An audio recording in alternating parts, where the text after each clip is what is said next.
Sacred Symbols, a PlayStation podcast, is brought to you by, well, you. If you want to learn how to support our show, go to colinslaststand.com.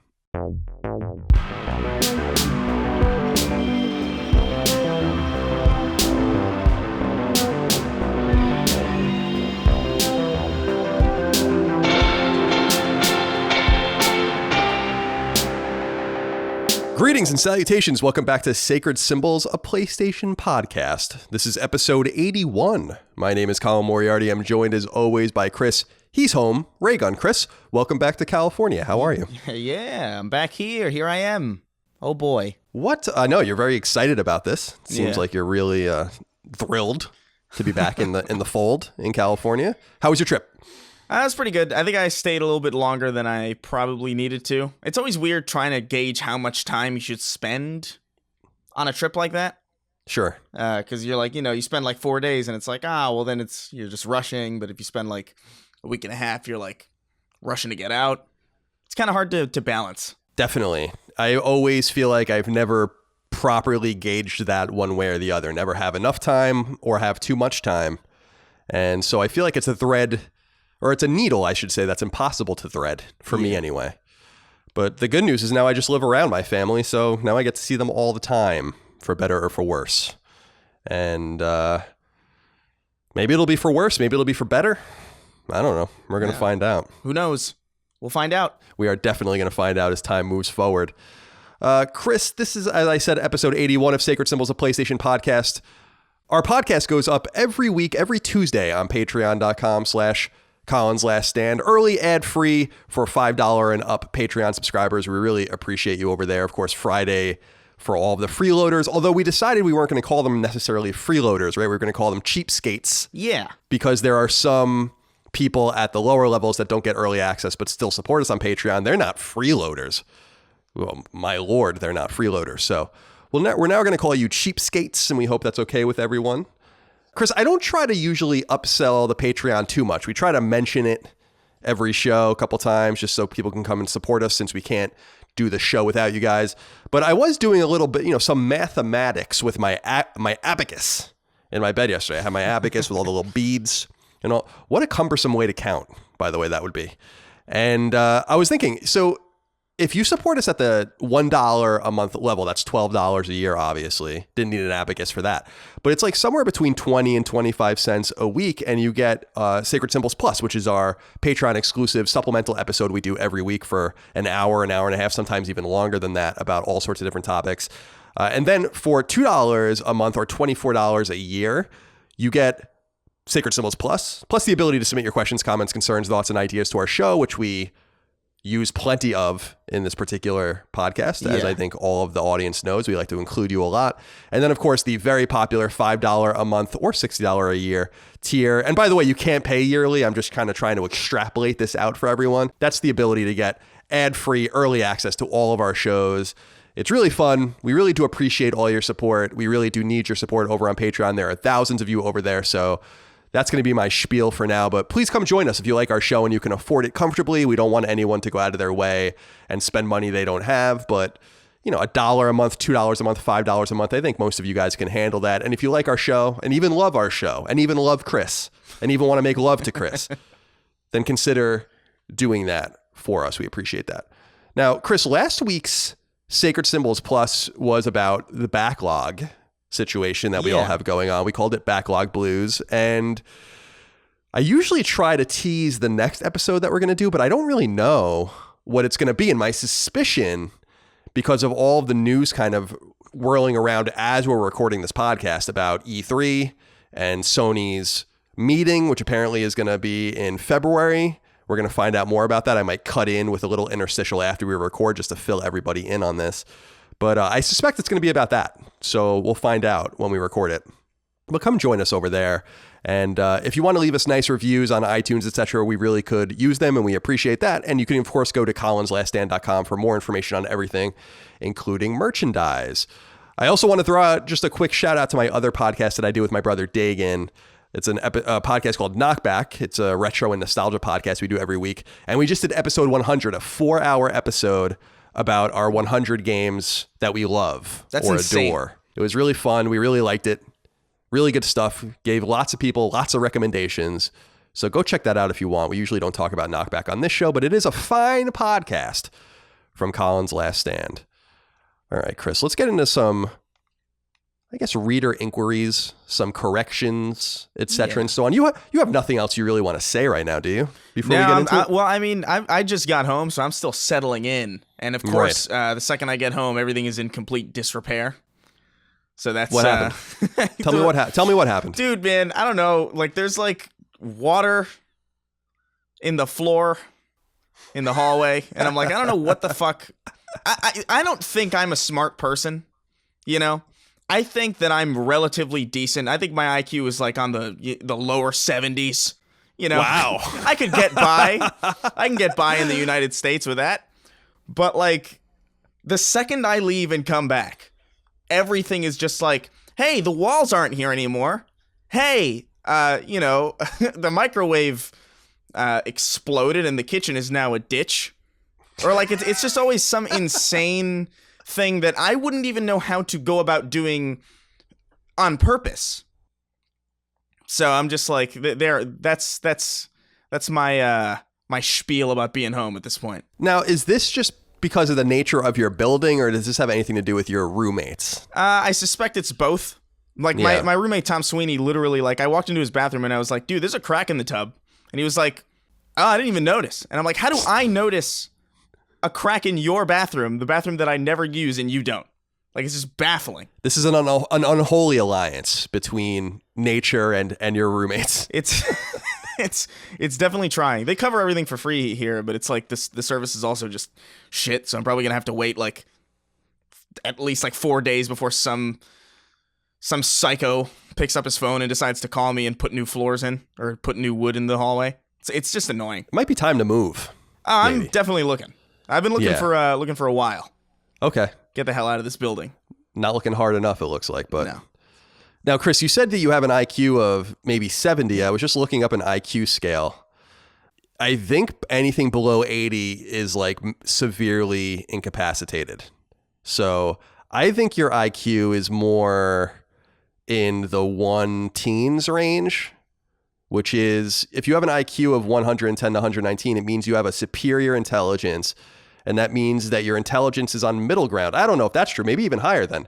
Maybe one in the 120s with an IQ of 120 to 139. It means you have very superior intelligence and your intelligence is better than most. That's what I would think you would be in. 120? Yeah, well, in the 120s because your intelligence is better than most. There's no doubt about that. Well, then it's, I don't know, man. It's astounding how stupid I feel most days and then I come home and then I just feel like a genius. I think if you have an IQ of 70, you like can't even feed yourself. Well, I mean, I do depend on apps for that. Yeah. Oh, yeah. Me too. Of course. I had a situation actually this week where I called. I've actually started to get into the Uber Eats and the Postmates situation here in the Richmond suburbs of Virginia, and there aren't obviously as many options, but there's plenty of stuff. And what's so funny is how far people will drive to like bring you your food. It's like, oh, this place is 7 miles away. I'm like, that seems, in LA, that would be impossible. Yeah. You would never get something. But this here, they're like, yeah, we'll bring you 7. So I ordered Five Guys, which wasn't that far away. But then my mom lives in like a little gated community thing, which is really, it's really not a gated community. It's just got a gate at the front for some, arbitrary reason. And I gave the guy the code to get in and he just did it wrong. Now everyone else that's delivered groceries and food to me has figured this out except for this gentleman.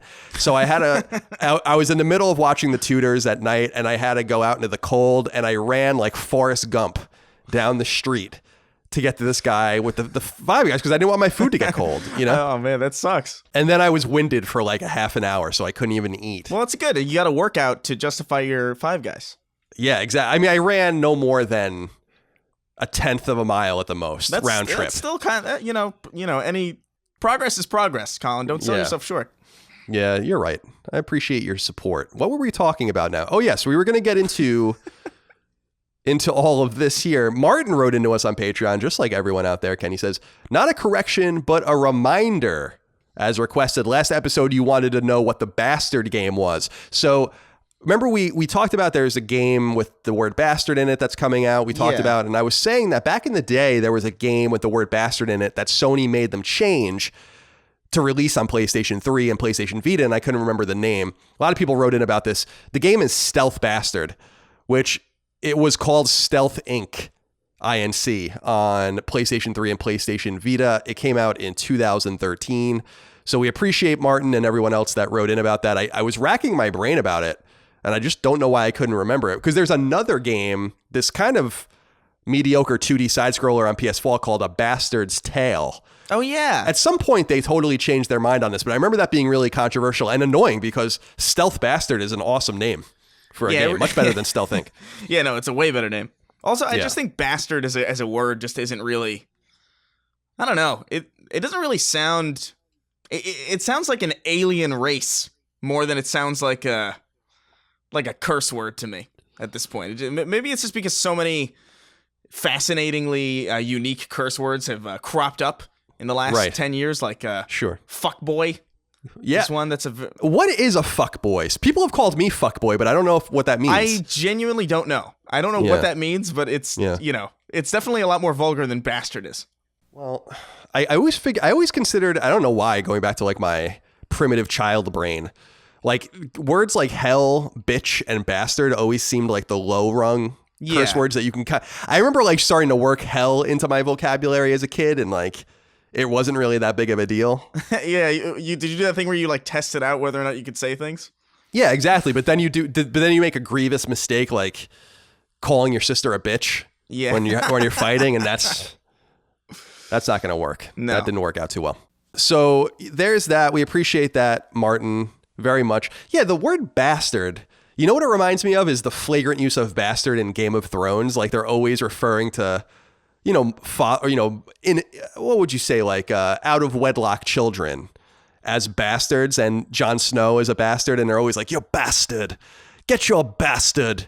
And I'm like, Jesus Christ, he's like standing right there. Do we have to call him a bastard? Like to his face? Hey, can't you at least wait until he leaves this stone throne room? Well, there's no internet, so, you got to make sure people know when you're around. That's true. That's a good point. Adam O wrote into us and he said, hello, Emperor Colin and King Chris. Now, those could be considered the same thing, although I would consider like Holy Roman Emperor Charles V was a contemporary of King Henry VIII. They both had equal power, but one was an emperor and one was a king. So I don't know if he's trying to insult us. I don't think he is. No. I think he's just trying to make us feel good. He says, this question is more geared towards your platinum and rewards question from a view on last week's show. So last week we were talking about how Sony has dropped the ball with platinum trophies, and also that there's no interesting reward system that encourages people to get trophies, and that it would be probably impossible to do in any meaningful way because of how fucked the entire system is now. He says, Colin, because you don't know much about Xbox, I figured I would say Sony could do something quite close to what Xbox is doing with Game Pass for Microsoft reward points with PS Now. Every month, Game Pass will have mini quests to get X achievements for Game Pass games, and they are worth X amount of points, which can be turned into Microsoft rewards or other things. If Sony could do this for PS Now, they could change the metagame and maybe get people into getting PS Now as well. I also think you can get rewards for these games even if you played them already before they were in the service. Thank you, and keep pumping out blood for the blood gods. I guess we'll do that. I mean, every once in a while, there's like a little bit of blood in my poop. That's not the only blood that's coming out of. No, I'm probably dying. So, Chris, this is actually an interesting point, and this is exactly what I was talking about last week, because in a smaller way, Sony could certainly manage this and allow people to get points or some sort of rewards to PSN or whatever, the PlayStation Store, without having to have an overarching system, because, again, the value of trophies, while literal on the system, are totally up to the game, and you can get a platinum trophy in 10 minutes that you can also get in 100 hours. So I like this particular solution. Were you familiar with this at all? I think I saw something about quests on Game Pass, and I was like, I knew that they were like achievement based, but I wasn't sure what you got for them because I just didn't care. But like, yeah, I was vaguely aware of it. I just didn't want to say anything about it because I didn't want to seem like a dolt, like a daft fool. Yeah, I mean, that sounds like a genuinely good idea. I like that. I hadn't really given that whole system much thought. And let's consider again, Chris, that and we've talked about this so much about all the little things Microsoft is doing right, because they have to do them right because they're in second place and they're trying to be very competitive. This is just another additive thing. It's like an ingredient in a greater dish that I really, really like. I just really like Microsoft. I like the cut of Microsoft's jib Let me put it that way. I like the cut of their jib. I don't really know exactly what that means, but I know it means that you really like what they're doing. So it's like having your cake and eating it too. Never really understood what that meant either. Now, Chris, we said earlier that there are rumors circulating about PlayStation and PlayStation 5 at E3. Some people upset about its performance or lack thereof at CES, a Consumer Electronics Show, which was last week. Again, I'm going to cut in here at some point. There are rumors. I actually read this Push Square report. Where is it? Where did I put it in my little thingy here? Oh, I think I overlapped it when I was looking up your IQ scale. Oh, dear.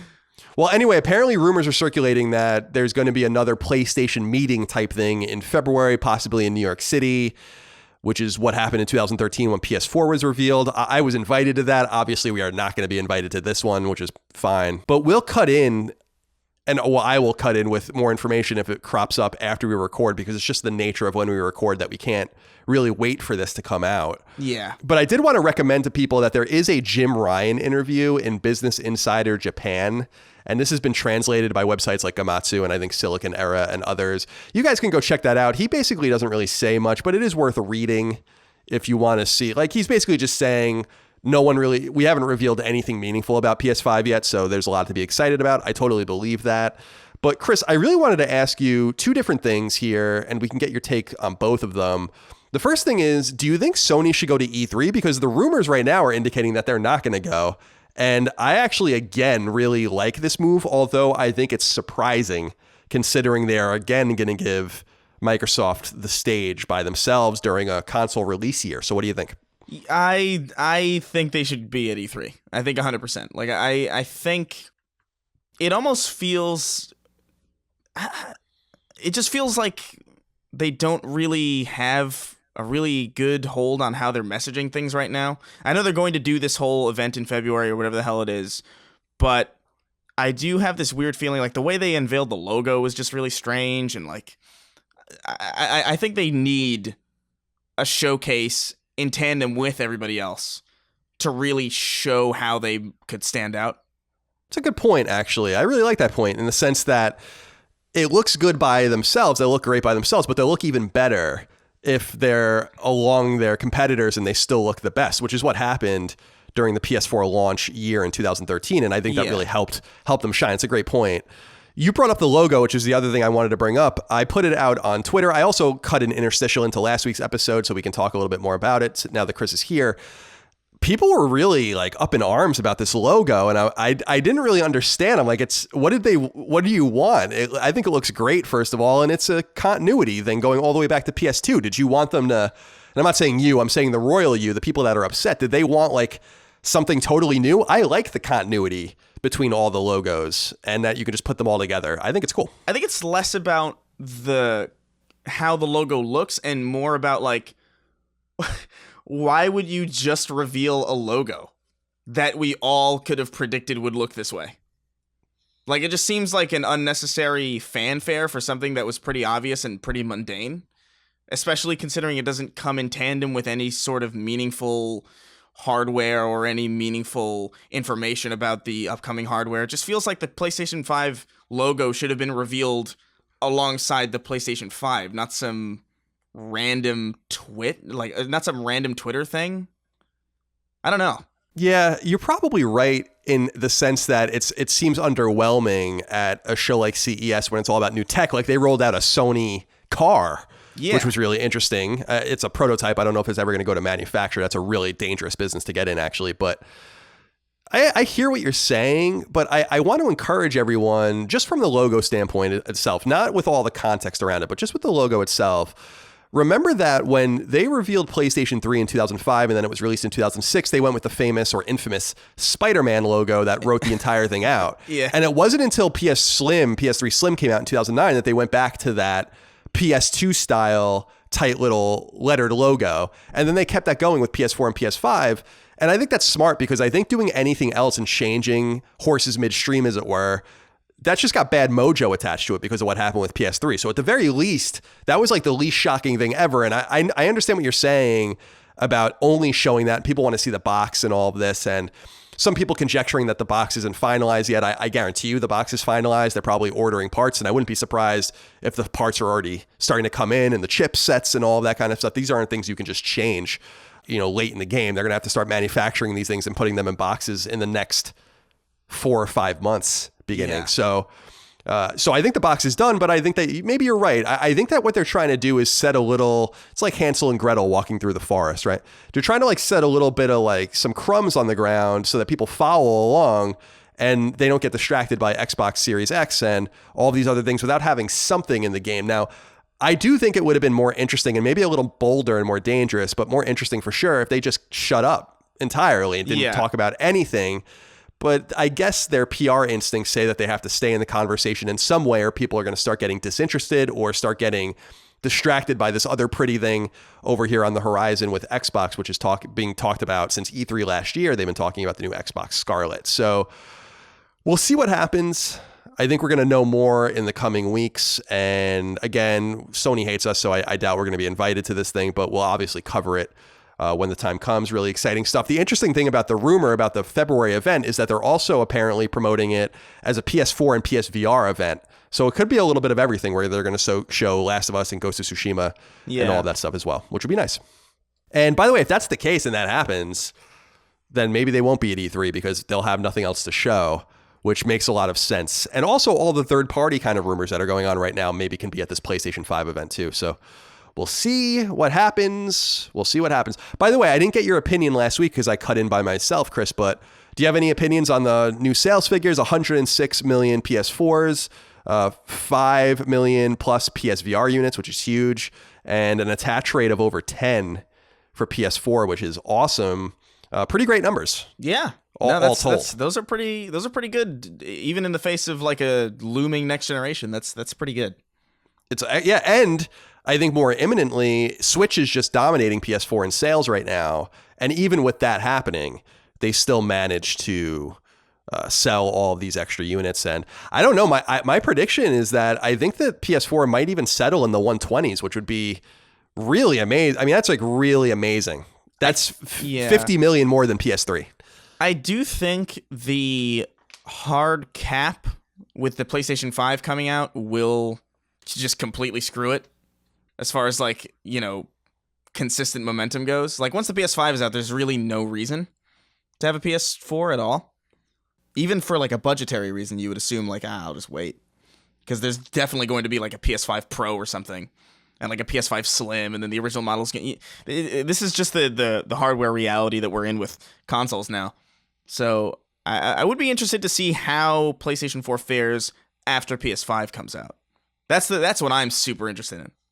Yeah, I wonder. I mean, it's a double-edged sword because if they drop the price precipitously of PS4 in the face of PS5, they might actually distract people from getting PS5 by making the console too cheap. So that's one way of looking at it. And the other way, of course, is what you said, which is that everything on PS4 is going to play on PS5, presumably.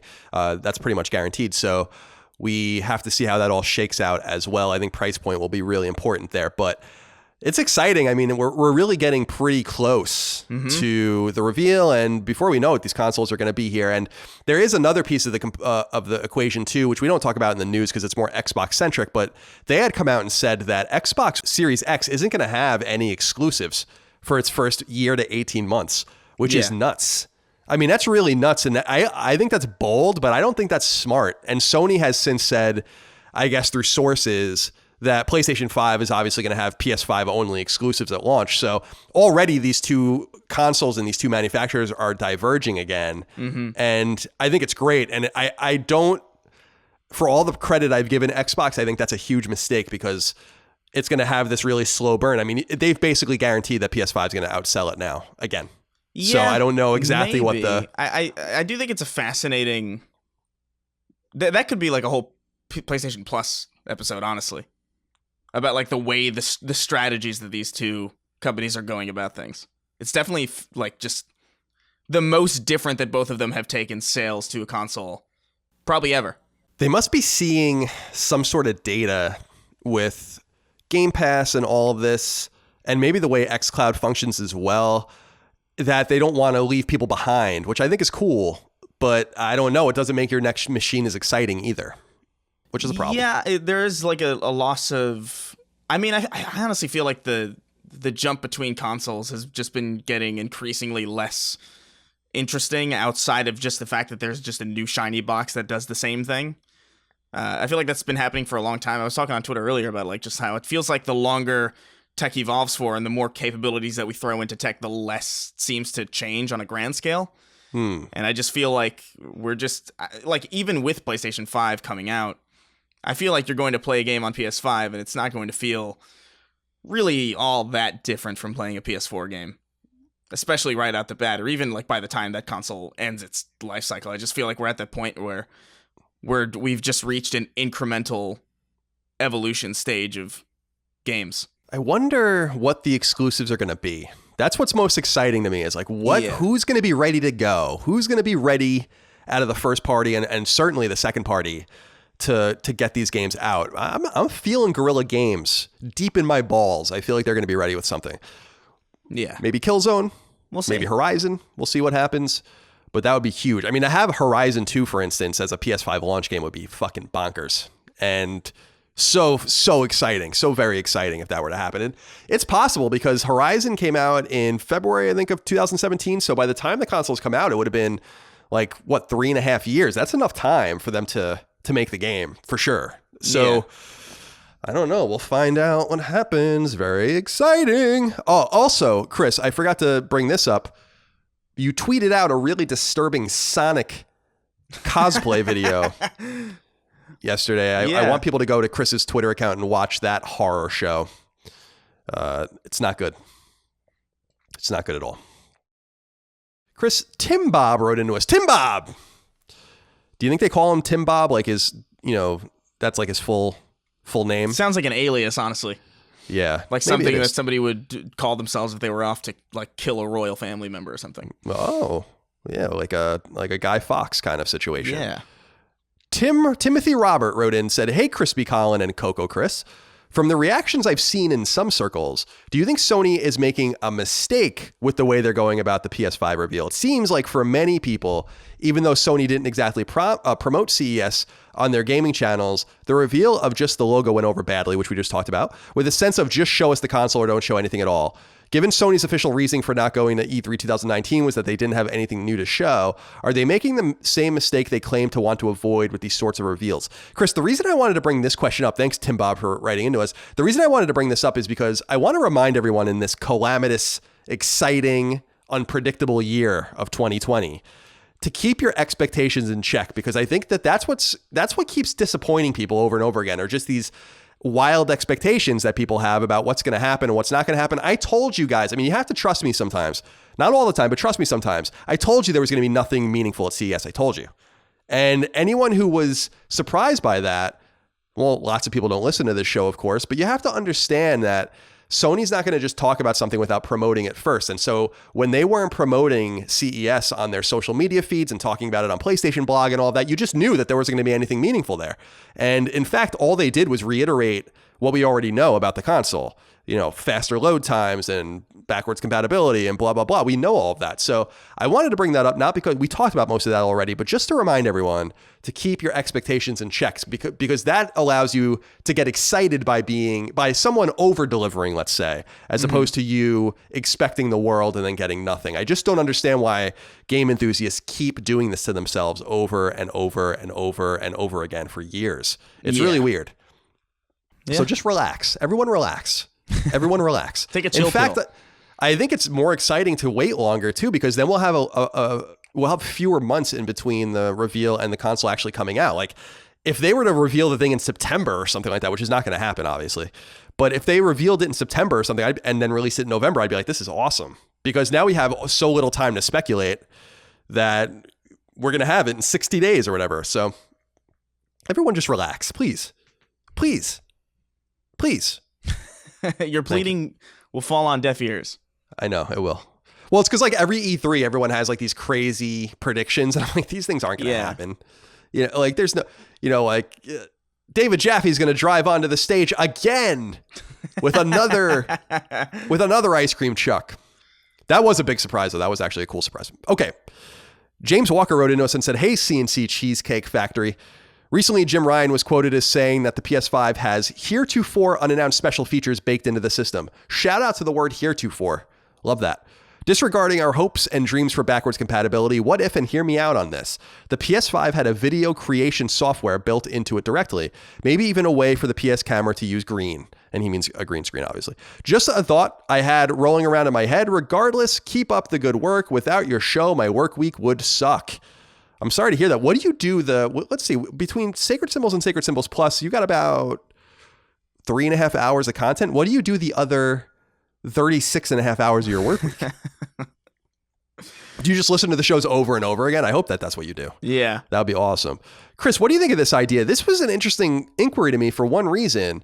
The PlayStation camera, people might remember this, and we've discussed this on the show in the past, but PlayStation camera, the PlayStation Eye or whatever for PS4 was so severely undermanufactured when PS4 came out that no one could find it for a really long time. And I don't know if people remember that, but Sony underestimated the want for people to stream. They didn't understand that people actually wanted this thing, and they were really hard to find for a long time. And so I wonder if there isn't something a little bit more to what James Walker is asking here, that Sony would have some more robust onboard editing software, understanding or trying to anticipate this need for people to stream, to make videos, to edit, to put things on social media. Do you think something like this would be possible? Yeah, I mean, I could see them putting maybe some chroma key functionality into the PlayStation Eye or something like that. I don't really think video editing software is a particularly huge leap that would be only possible on the PlayStation 5. I think the Xbox One had video editing software from day one, and nobody used it because who the hell is going to want to edit videos on a console? It's just not really. But I could see streaming focused, innovations happening in that space for sure, because that's not only is it a lot more valuable to Sony, where they can have their games streamed on Twitch more often with a lot more people being able to take part in it. Due to just the sheer ease of it, but it would just be a pretty good tool in general. It would be cool to just give people as many options as are reasonable that they think people would use. Yeah. I think they learned a lesson with. They left money on the table. I don't know how substantial the amount of money on the table they left, but they left money on the table, because I remember when I was at IGN, people were bitching and whining constantly on Podcast Beyond and in comments and stuff that they couldn't find a PlayStation camera. And it was not a problem for us because they sent us a whole box of them, which we appreciated, but it was shit. I guess they really, that's I don't know if that's a fireable offense, but if you're the marketing and ordering guy and trying to figure out what you need and you just don't have any of these things available and you're just, they're $40 a piece or $50 a piece, it's shit. We can't do it. Well, I think a lot of it might have had to do with just the reaction to maybe Kinect, and how negatively the general gamer population, or whatever the hell you want to say, how they felt generally towards Kinect was pretty negative. So they felt that they would, all right, well, let's just under-manufacture these cameras. Maybe a couple of people will want them. And it turns out most people actually want a camera. I could see that being a thing. It's also, I think you're probably right. That's a great point. And I also think that it's funny how quickly things change, because Twitch wasn't even a really front-facing partner on PlayStation in the beginning. It was Ustream and all this random shit. So yeah, it's just really funny how the tides have totally turned. I think I brought up on the show in the past, I remember interviewing the CEO of Ustream in the months leading up to PS4's release, and Twitch wasn't even a factor in our coverage for some reason, even though it was starting to grow a little bit there. So yeah, times have changed. We'll see how Sony handles all of that, but it'll be really exciting. An ancillary, let's say a tertiary even thing that we can talk about when the time comes. Chris, there are also rumors circulating about two other games. One is a new Star Wars game apparently slated for 2021, and another is the new Assassin's Creed game, which is widely believed to be called Ragnarok.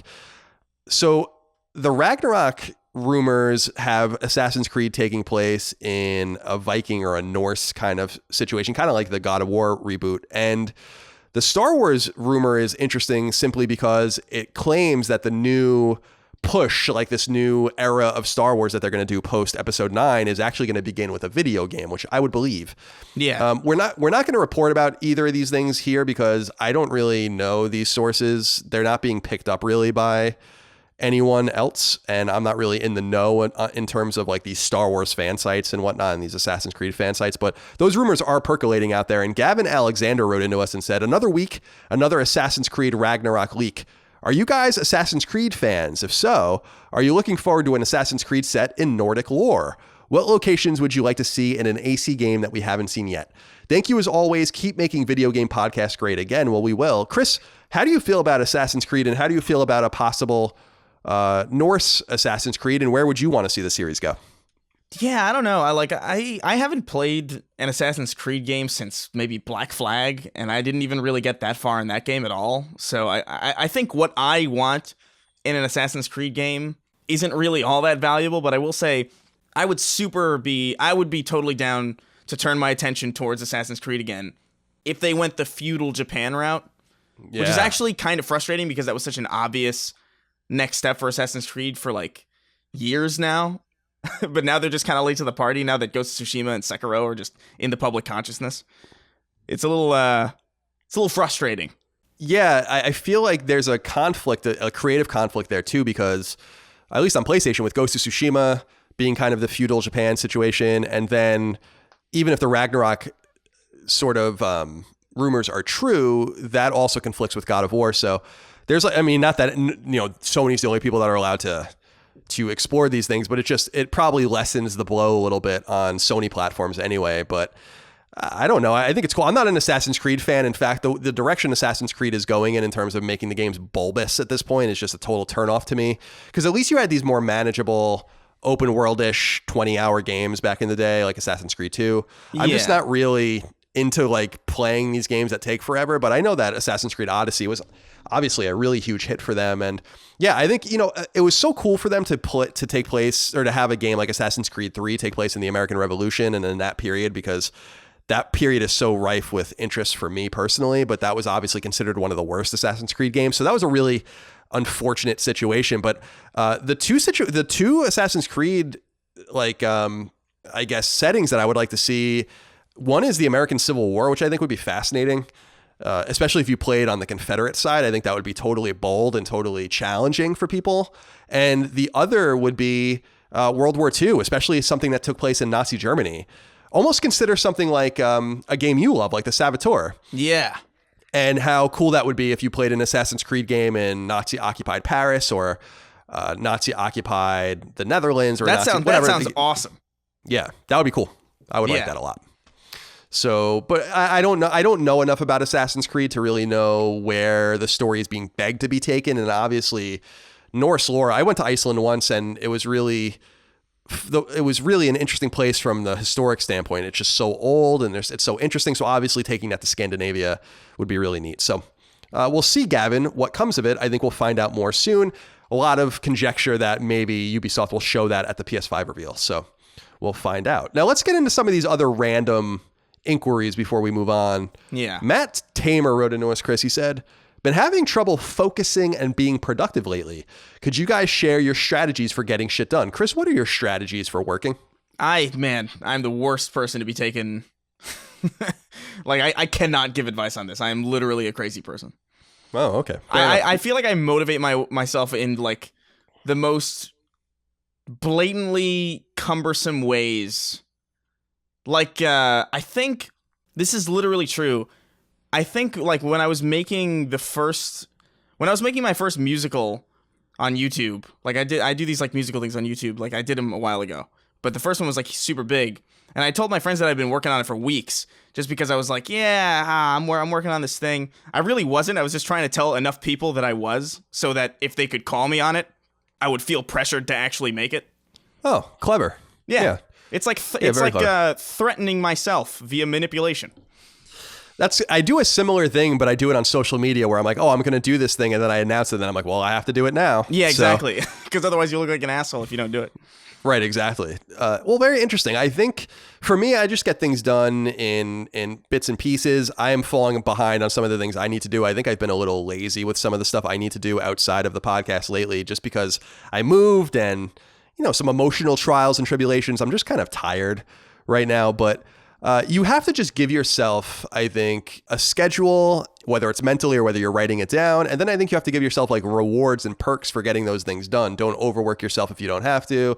Spread things out as much as you can, and just don't procrastinate. I think procrastination is really just, it creates, some people think it creates better work, and I understand that rationale, but I don't really believe that. And making things under pressure doesn't give you a lot of time to adjust or think. So do that. And by the way, Matt, and I'm not one of these like you should over medicate yourself, but if you're having trouble focusing, that could be ADD or ADHD too. So you might want to maybe go see a doctor and just see maybe you need to look into that as well. But I don't know. What do I know? I have a degree in American history. I am no doctor. You can call me doctor if you want. I won't stop you from calling me doctor, but I'm not a doctor. Hunter Holiday wrote into us and said, "Hey, cantankerous Colin and consensual Chris. My brother told me the other day that Friends is better than Seinfeld. Should I kill him? Weigh the pros and cons with me." Okay. So he wants us to weigh the pros and cons of him killing his brother. I I would say maybe I feel like we don't really need that kind of heat on the show. Sure. Maybe blame some other podcast for that, Yeah, I think generally speaking, Hunter, I really discourage people from killing anyone for any reason. So don't, think about not doing that. Have a decent conversation with him about why he's wrong. Yeah, about why he's objectively wrong, I think. Yeah, the thing about Friends, so here's the thing about Friends is that it's a good show. It's funny, but it came after Seinfeld. It was literally on after Seinfeld in the Thursday night time slot in the 90s when Seinfeld was on NBC. And so it always suffered, in my opinion, from just being compared to the show naturally, because Seinfeld is better than pretty much everything. I mean, there are only a few comedies in my mind, like I Love Lucy, Always Sunny in Philadelphia, Curb Your Enthusiasm. These are the only shows that are anywhere in the stratosphere of Seinfeld in terms of comedy. And so, don't kill anyone. The cons far outweigh the pros. And speaking of cons, you'll be a con for life if you do it. So just consider that, Hunter. Take it easy. That's some good wordplay there. That's good. Oh, thank you. Mitchell Masaryk wrote in and said, "What's more demoralizing, when a restaurant has Pepsi or when a restaurant has Hunt's ketchup?" It's a good question. Yeah. Now, Chris, I don't really, and I'm one of these people, I don't find Pepsi very offensive. In fact, I don't really buy Pepsi for myself, but if someone has it, or if I go to a deli and they have they have Coke and Pepsi, sometimes I'm kind of in a Pepsi mood and I'll get a can of Pepsi instead. How do you feel about that? I'll be honest, man. Not only do I not care about ketchup at all, I drink so little soda, and I've drank so little soda throughout my life, that you could pour a can of Pepsi and a can of Coke into 2 cups and switch them around, and I would not be able to tell you which one is which. Interesting. Very interesting. I could tell you just by looking at them which one's Coke and which one's Pepsi. Yeah, I definitely could not. I have so little experience with soda. It's probably why you're not fat. Yeah, maybe. Like I am. So yeah, it is. Hunt's ketchup I have a little bit more of a problem with. I must be honest with you. I've long been a Hellmann's mayonnaise guy, like my entire life. I love Hellmann's mayonnaise, known as best mayonnaise, west of the Rockies, of course. And I have recently defected, now that I live in the South, to Duke's mayonnaise, which is definitely better. I got to throw it out there. Definitely better than Hellmann's. So I have defected. I was telling my stepdad, we were eating dinner and I was making a sandwich, and he's like, "Wow, this is a major step in your life." And I was like, yeah, this is a defection the likes of which, like Benedict Arnold, betraying the Continental Army. I mean, this is a similar situation here with me. So I got to give a shout out to Duke's mayonnaise. It's excellent. Excellent stuff. I just don't like ketchup, man. It's just, I don't get it. Really? I mean, do you like tomatoes? I mean, yeah, but I don't like tomato syrup. Yeah, I was going to say, because I mean, that's not all there is to it, of course. I mean, it kind of is. It's kind of what it is. It's like vinegar. If you like vinegar, it's a little vinegar in there. Well, vinegar's garlic. Isn't vinegar specifically an offensive thing? Like you smell it and you're like, wow, that's specifically terrible. Yeah, vinegar's rough because it does smell like shit, but it's good to eat. I like it on some salads and stuff, but yeah, it is pungent. Let's say that it's pungent. And so you're right. Maybe ketchup's terrible, but I eat a lot of ketchup nonetheless. Josh Naylor wrote in and said, "Chris, my dude, Would you mind predicting an Enslaved Odyssey to the West remastered and willing it into existence? Thanks, bud. Chris, are you able to use your powers to do this for us? That's so funny because like during the last episode, or I think the last the last plus episode, when we were talking about our backlogs, I was looking at my game shelf and I saw Enslaved Odyssey to the West, and I was like, damn, I never finished that game, and I really liked it. It's a really pretty game. Yeah, super good looking game. I mean, probably not now, but at the time, it was like super pretty. I don't think I could predict that with confidence, and at this point, I have a pretty good streak here. I have a pretty good prediction streak, and I don't want to ruin it by saying, "Oh, Enslaved." You know, I feel like I'm already like out of my ballpark with like Legacy of Kain. We'll see how that goes, but this is one that I would like to at least see like maybe an upres. You're not gonna get a remaster of it though for sure. I would be fucking shocked into the stratosphere if that happened. Shocked and awed, as George W. Bush might say. Now, I'm with you here. It's so for people that are unaware, Enslaved Odyssey to the West came out in the fall of 2010 on PS3, 360. I think it was on PC too. It was developed by Ninja Theory, the British studio, and published by Bandai Namco. And it's an action-adventure game, like a post-apocalyptic action-adventure game. It's really interesting, and it was really stylish. But for multiple reasons, I think Chris protecting the sanctity of his predictions and his willing things into existence is wise, because number one, Ninja Theory is now owned by Microsoft, so they're not going to be able to make that with Bandai Namco anymore. And then Bandai Namco might not want to go with another studio since they own the IP. And two, there was a sequel that they did want to do, and the game didn't sell well enough to warrant the sequel. So I think that it is safe to assume Enslaved Odyssey to the West remastered, probably not going to happen. Sequel, certainly not going to happen.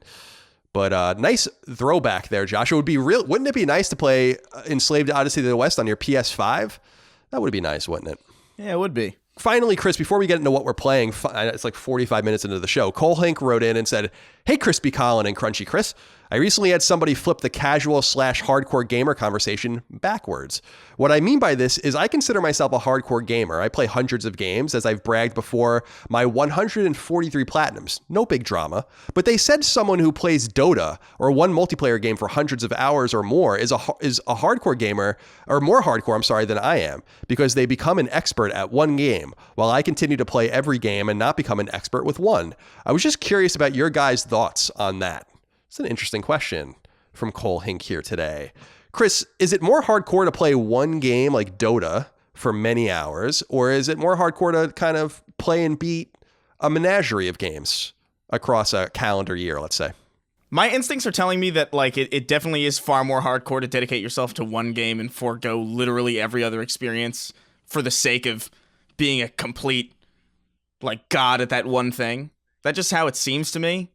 But you could also argue that, like, are you a hardcore movie guy because you've only watched one movie and you only watch one movie constantly? Like, I wouldn't say that makes you a hardcore movie guy. I would say that makes you a hardcore, you know, Doom guy, or a hardcore whatever, or a hardcore Final Fantasy guy, or a hardcore whatever game that is guy. Right. I wouldn't say that makes you, like, more of a hardcore gamer, which is already just a strange designation.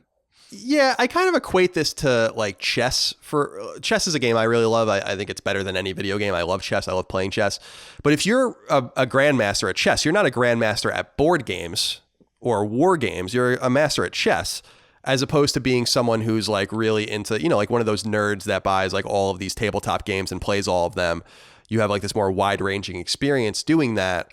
Then I feel like you're just describing two different things. Yeah. Which is basically what you're saying. So I think both have hardcore tendencies. I couldn't imagine spending all my time playing one game. I think I would rather jump off of a cliff than play. And I think I would rather certainly jump off of a cliff than play Dota ever. Just ever. Yeah, I'm really not into Dota. I would say, though, that I think I personally would say that I've become a pretty adept, if not expert player of at least like a handful of games, which is far better than being like an expert at one, I think. Sure. Yeah, it is interesting because as you're really good at Halo, for instance, and some of these other games. Crash Team. And Crash, right, another one. And these games, especially with Halo, constantly evolving, constantly drawing more players in, and there are also a bunch of seasoned players like you. So to be able to kind of like compete at that level is actually really impressive. I'm not talented at any multiplayer game, really. I don't think. I think maybe The Last of Us was like the game I was best at, where I could probably do like 4-to-1 kill to death ratio or something like that. Yeah. When I was like at my best, which I don't think is even that impressive on that game. But if I like jump on a Call of Duty once in a while when I was younger and play, I would be lucky to get out like a 1-to-1 maybe, and probably even less than that. So I'm just not very good. But the games I'm really, really talented at are old single player games. So whether you're talking about like Sure. something like Miss Pac-Man or something like Mega Man or whatever the case might be. Miss Pac-Man is so good. Oh, I love it. I love it. I've been playing it with my mom a little bit on PS4. There's a PS4 version of the game with a platinum trophy. The platinum's really hard to get because you have to do all sorts of fucking nonsense in it. But but a nice port because it's not like stretching the screen out or whatever. It's got that really weird arcade dimension, like that long screen arcade dimension. That's cool, but I feel like Pac-Man will always suffer not being played with a joystick. That's what my mom said. You sound just like my mom. That's what my mom was saying too, because she's like, it's actually kind of cute because she's holding like the analog stick like a joystick, and that's pretty cute. Yeah. I'm like, Mom, you gotta use your thumb. All right, Chris, let's get into what we're playing. You have 2 games listed. Talk to me about them. Yeah, I mean, I'm still going through Sekiro. I've reached a point where I'm in a lot of pain, but I'm dedicated. Fair enough. And I'm the Outer Worlds. I'm starting again. I realize that I have to start it back up again, but I haven't really gotten back into it. What I've done is I've built my character. I have that character's attributes and everything on a sheet of paper that I have written. It's on top of my PlayStation. That's just nerdy. So I can understand what my mindset was in building that character, and then I can finish Sekiro and then jump back into Outer Worlds and then understand what the hell I was trying to do without having to, parse through my incredibly short-term memory. Yeah, that's incredibly nerdy, but it's actually really smart. And something that I wish I did, because as we've said ad nauseum now, I'm going to have to start this fucking game again. And that really annoys me so much. It's to the point where I'm probably not going to play the Outer Worlds for years now, because I'm just like, because now it's going to be like, I can't do this. Yeah, it's so sad. It sucks until like I just totally forget what I was even doing. Okay, well, that's interesting. I've been playing Dragon Quest Heroes. I have nothing really more to say about that, but also Dragon Quest 11 I restarted, I should say. Last night I just played it for like an hour just to kind of get into the opening, get past the opening segment, the opening tutorial and all of that. I'm really trying to gird my loins for the weebishness that I'm about to encounter in this game. And we'll see how it goes. You can handle it. I'm excited. I love Dragon Quest, and I really love that world and that environment and the art and the monsters and all of that. And it's a game I have to play. And as I said, as I proclaimed so confidently, I want to do a JRPG every month this year. So this is the one I'm going to be doing, and hopefully we'll finish it by the end of the month. It's 100-hour platinum or so. I'm confident that I can do it. It's not hard. It's just time consuming. So yeah, we'll have more updates on all those games and more. And obviously games are going to start rolling out soon too, particularly in February and March. I was thinking with March, for instance, is I think like Final Fantasy VII Remake will be my JRPG for that month. So it's kind of like, kill 2 birds with 1 stone situation. Juan Paolini wrote into us though, and he said, "Hey, Colin and Sis, have you ever been turned off from a game because of the dev's actions or beliefs? Disco Elysium was supposedly one of the best games of last year, and I was hoping to check it out. However, when you," and he's talking about me, "pointed out that they thanked Marx and Engels in their speech at the Game Awards, I can in good conscience bring myself to support the game. Given the situation my home country of Venezuela is going through, where Marxism plays a strong part, it just feels wrong. Has something similar happened to either of you? Have a great day, and please don't fuck that chicken. Leave it be." All right, well, I'll consider that advice. It's always funny, Chris, that the people that love communism never lived under it, and the people that hate communism and these hardcore versions of socialism all hate it. It's very interesting. So thank you for writing into us, Juan. Chris, have you ever encountered a situation like this? Because I am encountering a very similar situation with this game. It's like something that's like really difficult for me to overcome, even though I know that this game is supposed to be really good.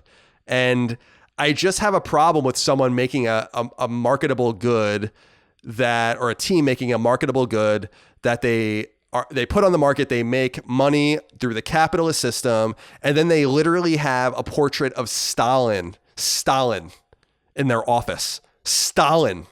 Not even Lenin, not even Marx, Stalin, who is a mass murderer and a tyrant. in their office, and it's something that's really hard for me to overcome. And I think that they're massive hypocrites. It's just really difficult for me to overcome that. And I don't know where I stand with this game, but I'm wondering how you feel about this and other situations. Yeah, I guess that's fair. It's always been my opinion personally that the overall quality of a game and whether or not it appeals to my personal sensibilities as a player are the only real factors that determine whether or not I'm going to play it. I'm not really sure if I care what Ken Levine's politics are or what Neil Druckmann's politics are. All I know is that these people make really quality games, and I'm definitely going to play them, whether they support, I don't know, infinite war in Iraq, or if they support, like, the abolishment of private property. Like, I don't really... And I think that way because I would want people to view the content that I make, be it my videos or music or whatever, in such a way that they'd be able to find value in it, even if they disagree with what I think politically. And I think you have a right not to support a dev based on opinions that some on the team might have, or based on opinions that the entire team might have. And I might have a line somewhere too that I wouldn't want a dev to cross, that I maybe personally haven't found that line yet in any dev, but I feel like even if I did, I'd feel hypocritical writing off a game for the opinions of the devs while maybe criticizing people for writing off my content or even our show just because they perceive us to be of a certain political persuasion. But that's pretty much it. I don't know.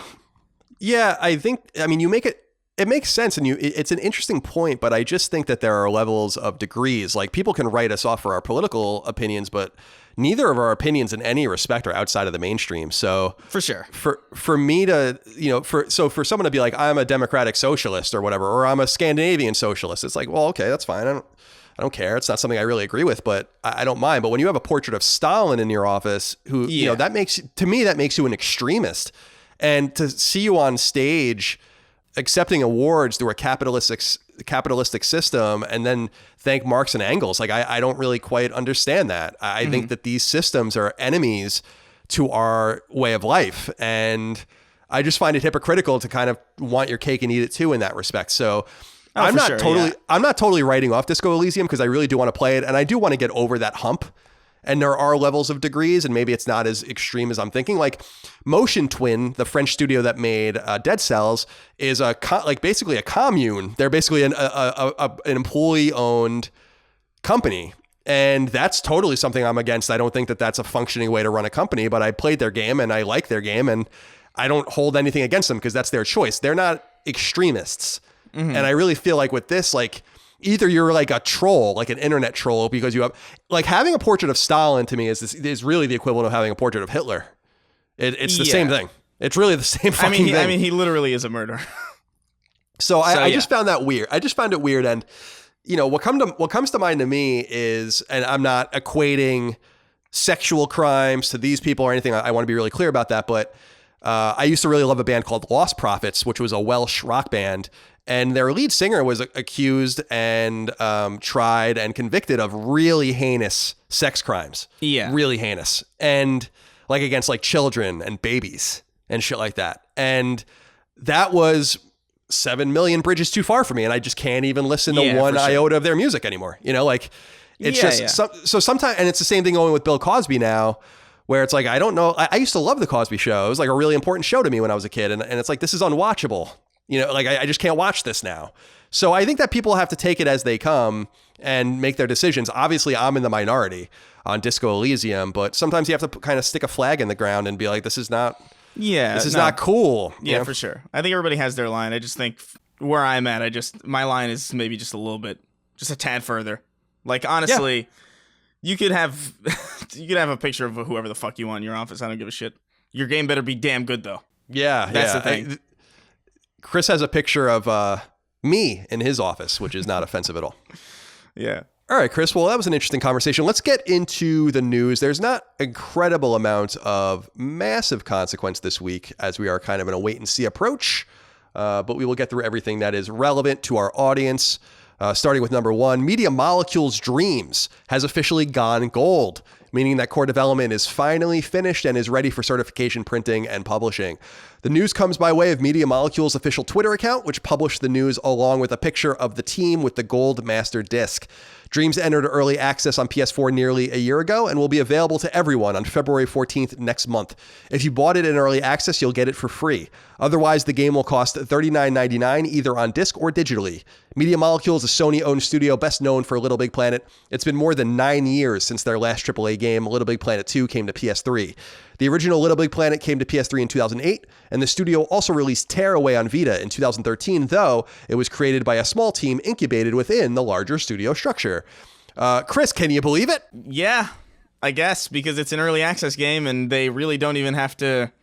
The game doesn't even really have to be finished to go gold before it releases, because they could just keep patching it. Right, and this game, I assume, will just continue to be updated for many years to come. Yeah. As well. It was exciting to see. You know, I saw the joy in their faces holding the gold master disc on the tweet. People can go check it out on Media Molecule's Twitter account. I'm sure it's on their other social media accounts, too.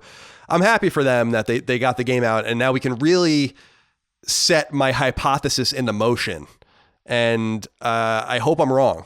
I really, really hope I'm wrong about this game. I would love to be wrong. I would love for this game to murder at retail and on digital, but I just have a bad feeling about this game.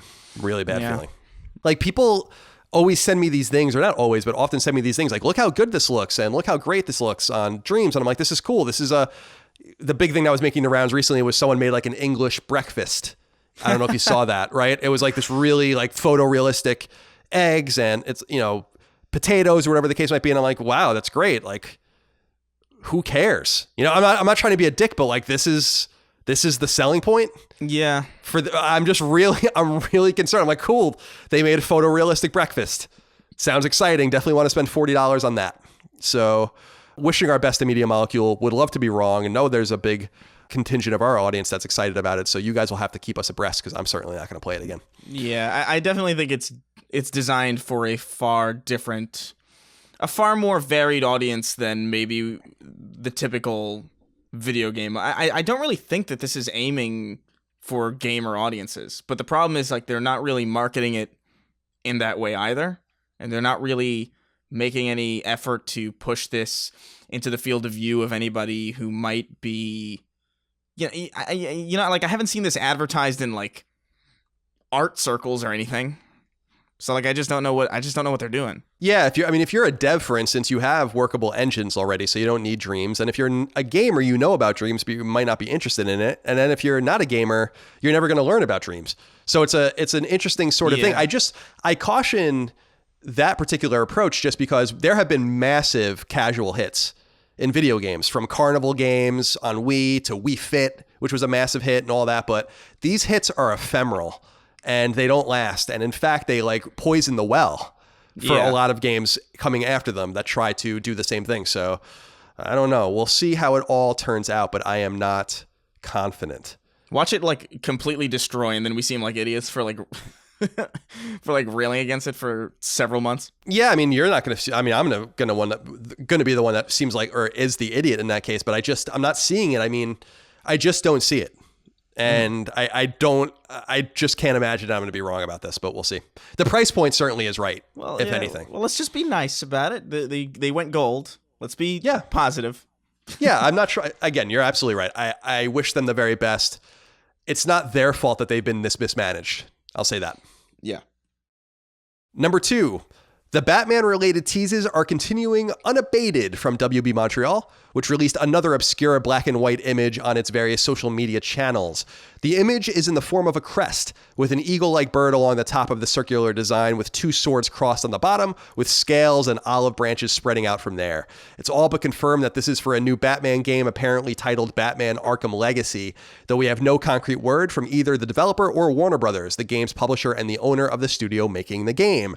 WB Montreal is a 10-year-old studio in Quebec, best known for its 2013 game Batman Arkham Origins, the third Arkham game that's been long looked at as the black sheep of the larger series, which is mostly occupied by Rocksteady-developed games Arkham Asylum, Arkham City, and Arkham Knight, which launched in 2009, 2011, and 2015, respectively. We also don't have word on what Rocksteady is doing, though these teases seem to indicate what's long been rumored, that they're making a Justice League game or something else from the DC universe. Have you seen this recent tease from WB Montreal? I have not. They're getting a little, I don't want to say a little heavy-handed. It's kind of interesting just because I don't know what the point of teasing your game like this is when you're not really considered the marquee Batman studio. I would rather them take that title, seize that title from Rocksteady by having a really robust trailer as opposed to obscurely teasing this stuff out and then maybe letting people down. I think it's a dangerous way to play the game. But clearly they disagree. No, so. Yeah, I would agree. I think, so what is it? Like, it's just like teasing the Court of Owls, I guess? Yeah, whatever that is, that's what I was reading, but I don't pretend to know what that is. So yeah, I don't know. I always felt bad for them, WB Montreal, because Arkham Origins was supposed to be, it's actually the one Arkham game I didn't play, but it was supposed to be really good, and they were always kind of outcast. Like, I always got really upset when Rocksteady would be like, the Arkham trilogy, and it's like, why are you being dickheads, you know? It's like, there's a fourth Arkham game that someone else made that people, you know, I always felt like it was maybe I'm a little sensitive, but I was like, that kind of probably hurts some people's feelings, you know, like, oh, our game doesn't count. We didn't make it an Arkham game. Yeah. I mean, it was a prequel and there is a trilogy. And in order to have a prequel, you have to have some form of established. So I think they understand like what they made wasn't necessarily part of the trilogy. Yeah. It seemed like it seemed like they were relegated to B team stuff. And yeah, what I was confused about that is, Chris, or why I was confused about that was simply why WBPR would let Rocksteady do that, because you're kind of outcasting a game you paid for and published. Like, you would just think you'd want to be more inclusive from the PR standpoint, just to be like, they're all Arkham games. And I understand that, you know, maybe Rocksteady's not super into that, and Rocksteady kind of created this series that then their coattails were ridden a little bit, no doubt about that. But again, it kind of at this time put me off from playing Arkham Origins. I have to look into this. Is Origins on? I know that they released Asylum and City. Origins wasn't in that PS4 collection, right? That's just been left behind. Yeah, I don't think so. I think it was just City and Asylum. Well, those are great games. Arkham Asylum is still my favorite one. It's a great video game. Perfect length. That is still probably like a really great game. Oh yeah, no doubt about it. Really seminal game. You know, the three, not that it was the first of its kind, because I think Metroid Prime and others did this, but you know, the 3D Metroidvania, and I just loved the length of it. I loved the production value and the characters and the darkness, and I don't know. There was a lot to love. I like Batman. I consider myself a Batman fan, but very casual. Obviously, I don't know what this Night of, or this Court of Owls is. So, you know, obviously I don't know anything about Batman. Those games are really cool and really special, even though Batman flies across the screen in ways that are just not feasible in any conceivable way. Arkham City to me was like too big. It kind of put me off. Like, I was like, this is too much. Oh, but it's too so much cool Batman. to just finally have a Batman game where you can glide across the city like Batman, though. Yeah, that's the thing that people really wanted out of that game, I think. Yeah, they opened it up. They busted it open. I don't blame them. Chris, number 3. Multiple sources have relayed surprising word that Japanese developer Platinum Games has received an investment from Chinese gaming conglomerate Tencent, though the terms of the deal have yet to be revealed and may never be, as Platinum remains privately held. Platinum CEO stated in a brief quote that the investment, quote, has no effect on the independence of our company, and we will continue operations under our current corporate structure, end quote. The main driver of this investment apparently is to give Platinum the resources necessary to begin self-publishing its games, as the developer has long been reliant on both Sega and Nintendo since the studio was founded in 2007. Platinum Games is best known for its Bayonetta series created with Sega and Nintendo, its Star Fox games made with Nintendo, Square Enix's Nier Automata, and others, and has gained significant traction in the past few years after making well-regarded but moderately selling games for the first decade of its existence. Tencent is a Chinese mega company that employs more than 50,000 people and owns 5% of Activision Blizzard, 5% of Ubisoft, 5% of Paradox, 40% of Epic Games, 85% of Supercell, and all of Riot Games, among other investments. I don't like this. I'm curious what you think of it, Chris. No, it's creepy. It's creepy. I don't like it. I'm not a big fan of just random shadowy foreign money just coming in with seemingly no strings attached. Like, really? I don't know. Yeah, I don't get it. I don't know. I'd be interested to know how much of the company they now own, because that was obviously left out. And since they're not publicly traded like the other companies that I mentioned, there's no need for anyone. Well, Riot isn't anymore, but there's no need for anyone to know that. They don't have to disclose that information. But it's interesting that Platinum couldn't have found that money somewhere else. I mean, it seems like Platinum has so much goodwill right now that you could have gone to a less shadowy, less communist company to get your money. And I don't know. It just seems like these guys, Tencent just has so many, what do they say? Forks in the, or irons in the fire, rather. Yeah. With all these different companies. It's just, I don't know. It's just worrying, because what does this mean? It's fine that the Chinese want to get involved in Western gaming. And we've long discussed how Sony is really trying to facilitate Chinese developed games on PlayStation, which is awesome. It's not about the Chinese themselves. It's about the nature of the money and what cost comes with associating with these companies. And, with Epic Games, for instance, with the Epic Games Store, I know a lot of people are worried about like, well, what kind of data is being sent to Tencent from the Epic Games Store? And are they putting, spyware on people's on people's computers and stuff? I think those are legitimate concerns with these shadowy companies. And so I get worried about any of this money being put in to any, and these, Platinum's an Eastern company, so it's not a Western company, but they're ostensibly a Western company.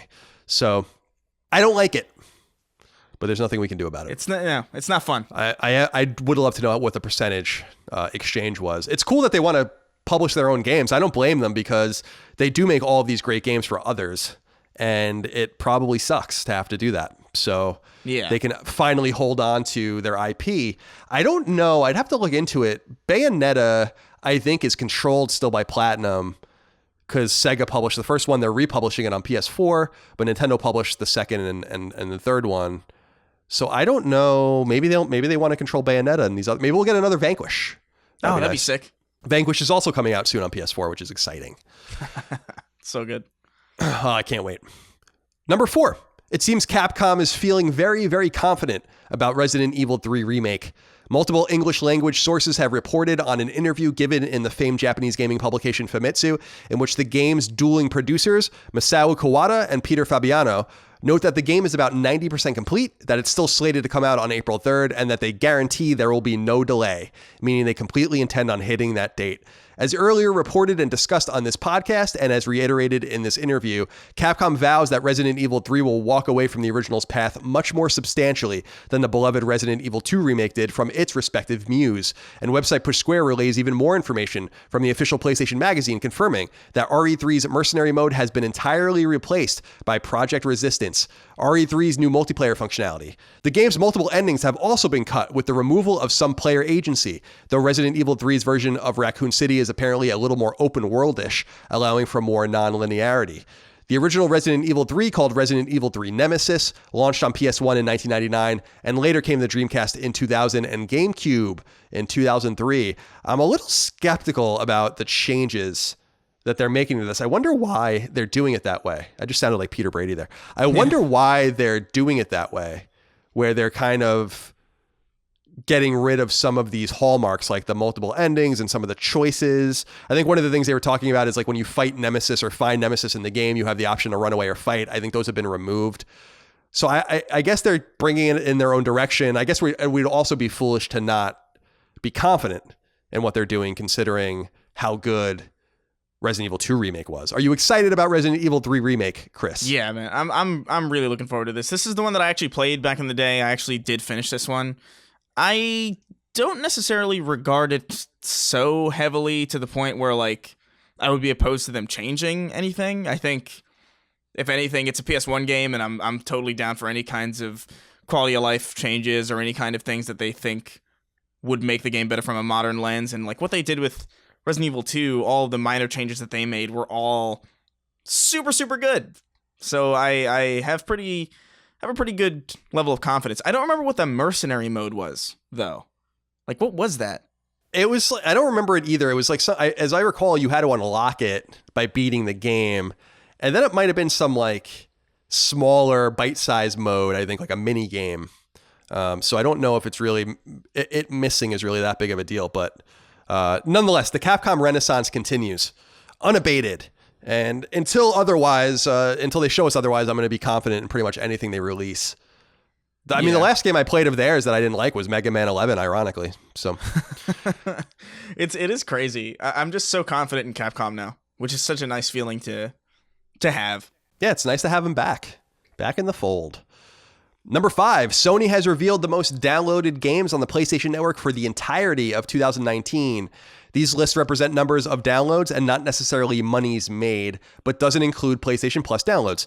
The 20 most downloaded PS4 games on PSN for the calendar year 2019 were in order: Call of Duty Modern Warfare, Minecraft, NBA 2K19, Grand Theft Auto 5, NBA 2K20, Rainbow Six Siege, Madden NFL 20, Star Wars Battlefront 2, The Division 2, Days Gone, Star Wars Jedi Fallen Order, Borderlands 3, MLB 19 The Show, World War Z, God of War, Mortal Kombat 11, Rocket League, The Witcher 3 Wild Hunt, The Forest, and Spider-Man. PSVR's top 10 most downloaded games for the year were in order: Beat Saber, Superhot VR, Skyrim VR, Five Nights at Freddy's VR Help Wanted, Job Simulator, Creed, Rise to Glory, Borderlands 2 VR, Firewall 0 Hour, Blood and Truth, and PlayStation VR Worlds. The top 10 most downloaded free-to-play games for the year were in order: Apex Legends, Fortnite, Dauntless, Realm Royale, Brawlhalla, Warface Life, Don't Even Think, Warframe, H1Z1 Battle Royale, and 3-on-3 Freestyle. All 10 of the most downloaded DLC packs and expansions were Fortnite related. Very, very interesting. Yeah. Good Lord. It's cool to see Witcher 3 up there. Yeah, very nice. Not surprising. They had a little bit of a rebound with the anticipation for the Netflix series, I think. Yeah. Also just a really good game. I was really taken that NBA 2K19, number 3, NBA 2K20, number 5, which is pretty interesting. Also, Rainbow Six Siege continues to cruise.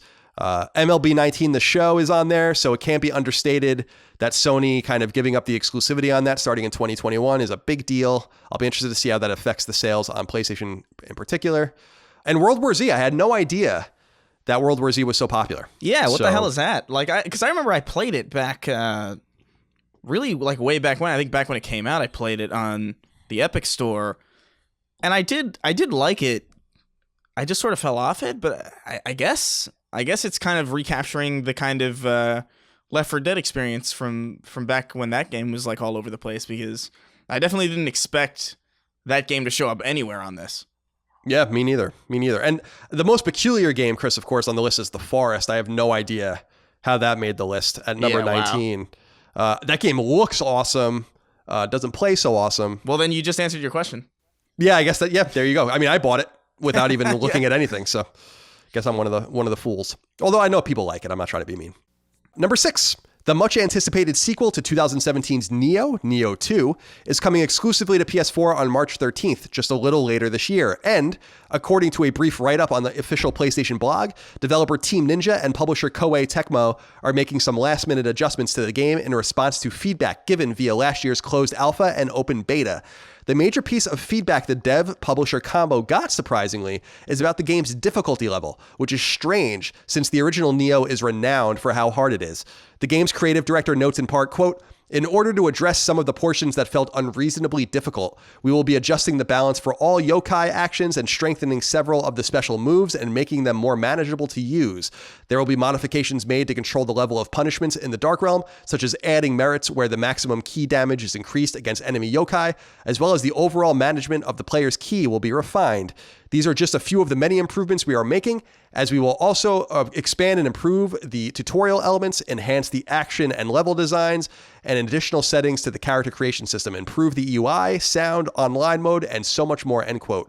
The PlayStation blog has a full list of changes and modifications that will be made in the lead up to the game going gold, which should be happening soon. This was surprising to me, Chris, because I thought this is what people wanted, and I guess the game is just too hard, which is shocking feedback. Yeah. Actually. I mean, I don't know. I never really played the original Neo. I think I touched it for like a second before getting distracted by something else. But I think it is kind of shocking to see this game is too hard as a piece of criticism that they would use to alter it, given, the pedigree of what Neo is. I just wonder if that's a good move or not, or maybe they're being a little bit too give the people what they want. Yeah, it seems like a cautious move. I guess their calculus is, first of all, maybe they got that feedback overwhelmingly. I mean, if you care about Neo 2, then you're going to play the beta, or you were invited to the alpha. So maybe they just got this feedback so much that they're like, well, these are our people. And if they're upset about it, then certainly we need to do something about it. But yeah, I was just surprised by that. I don't know if it's good for the game or not. I guess it is. I'll leave that up to them. But yeah, I was a little surprised to read that just because I know that that's what the pedigree of the game is. But I really want to get back to the original Neo. It would be really nice to have the time to do that, but I'm not going to play Neo 2 until I do that. So it's probably going to be a game that's just going to go right on the backlog when it comes out. Number 7. After a years-long wait, episodic adventure series Kentucky Route Zero is finally coming to PlayStation 4 in the so-called TV edition, which will put out all 5 episodes of the game together into one package, along with interstitial episodes that were previously made available for free to PC players. While this was quietly announced a while ago, we now have full details about the release, as well as a launch date, January 28th. Kentucky Route Zero's first 2 episodes came out in 2013, its third in 2014, and its fourth in 2016. What makes this notable is that the TV edition comes to PS4 the same date the 5th and final episode comes to PC, so everyone can play the entirety of the game at the same time, if they desire. While the game was published by developer Cardboard Computer on PC, Annapurna is helping put the game on console, a studio notable for other big indie releases on console, including What Remains of Edith Finch. Chris, is this a game you are familiar with at all? Not super familiar with. I think I read something about it. I don't know, man. Walking simulators and episodic games, they're just not my thing. Yeah, I'm not sure what I've heard about this game so much, and I'm not sure what the nature of it is. It seems like it's more than your basic walking simulator. It's definitely an adventure game. The idea sounds pretty cool, that it's about, like, I guess this road underneath Kentucky or something and shit that happens on it. I don't really know for sure, but it is interesting how long it's taken them to get this out. I mean, they released the 4th episode in 2016, and the 5th episode won't come out until 2020. So they must have made enough money to make them really lazy, or they wanted to really get it right, or they refined things back in the past. But it's pretty cool that it's all coming out day and date. I'm definitely going to check it out when the time comes. And shout out to Annapurna for bringing it out. Of course, the associated Annapurna film studio, same company. A lot of people don't know that. Number 8. According to website Gamatsu, Japanese developer/publisher Arc System Works is working on an interesting 2D action game called Code Shifter, whose major draw is that it includes a ton of playable characters from all sorts of Arc System developed games. Gamatsu's translation of the Japanese website notes that there are up to 100 characters to unlock in the game, and up to 4 players can play at one time. Franchises included in Code Shifter include BlazBlue, or BlazBlue, I like to call it BlazBlue, Guilty Gear, and River City, among others, and the game itself appears to be a Double Dragon-like depth of field brawler. It will launch in Japan first for about $20 and will come later to Western PS4s as well as other consoles. This game looks super cool. I love the idea. You guys can go check out the Japanese trailer if you want. Really neat idea. Yeah, Arc System always makes good shit, I feel like. Yeah, they're really coming up. It's interesting. They're really becoming a much bigger company in the last couple of years, especially with their acquisition of the River City IP, which I think was owned by Technos at one time. And number 9, the final wrap-up. Website Gamatsu reports that retro platformer Infinite Beyond the Mind is coming to PS4 at some point in the second quarter of this year, and that upcoming Tales JRPG, Tales of Arise, has been rated for release in South Korea, indicating a much quicker release date than some have previously anticipated. Website Push Square reports that adventure game Mosaic is coming to PS4 on January 23rd, and that choice-based action-adventure game Disaster Report 4 Summer Memories is coming to PS4 on April 7th.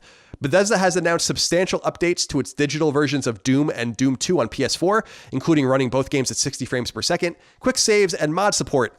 Dodge Roll Games has announced that its sequel to its roguelike shooter Enter the Gungeon, aptly named Exit the Gungeon, is coming to PS4 later in 2020. And finally, website VG247 spread word of a posted and quickly deleted tweet from PlayStation Brazil, indicating that the eagerly anticipated Overwatch 2 is indeed coming to PS4 in 2020. We have no verification of that, but it seems like that tweet wasn't an accident. Chris, the interesting thing here, I was reading about Doom and Doom 2. Yeah. Did you know they ran at 35 frames a second? I didn't know that. No, I didn't know that. In fact, that was the thing that I was reading while you were doing the read up. That was just like, what? Yeah, they apparently have traditionally run at 35 frames, and now they run at 60. Yeah, the quick save thing is really cool, too. That actually makes me want to go play them because the games are so hard at the highest difficulty level that I would be quick saving left and right if I could, and now I can. So there is that. Now, Chris, as tradition dictates next, and we haven't done it in a few weeks, it's time for the drop where we read our new game releases, and tradition does indeed dictate that you go first.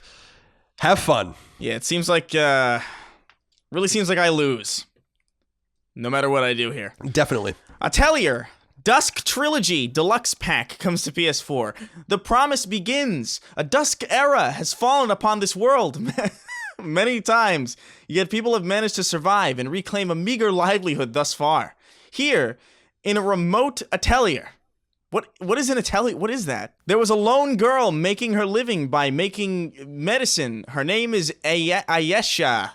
Atelier Ayesha, the Alchemist of Dusk, comes to PS4, but it has the same exact thing Chris just read, so they just copied and pasted it. So I'll just move on to Atelier Esha and Logi, Alchemists of the Dusk Sky. DX comes to PS4.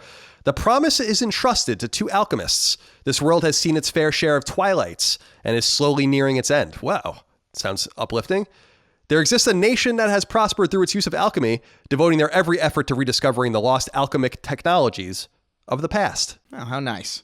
It's nice. Oh my God. Atelier Shally? Shaley?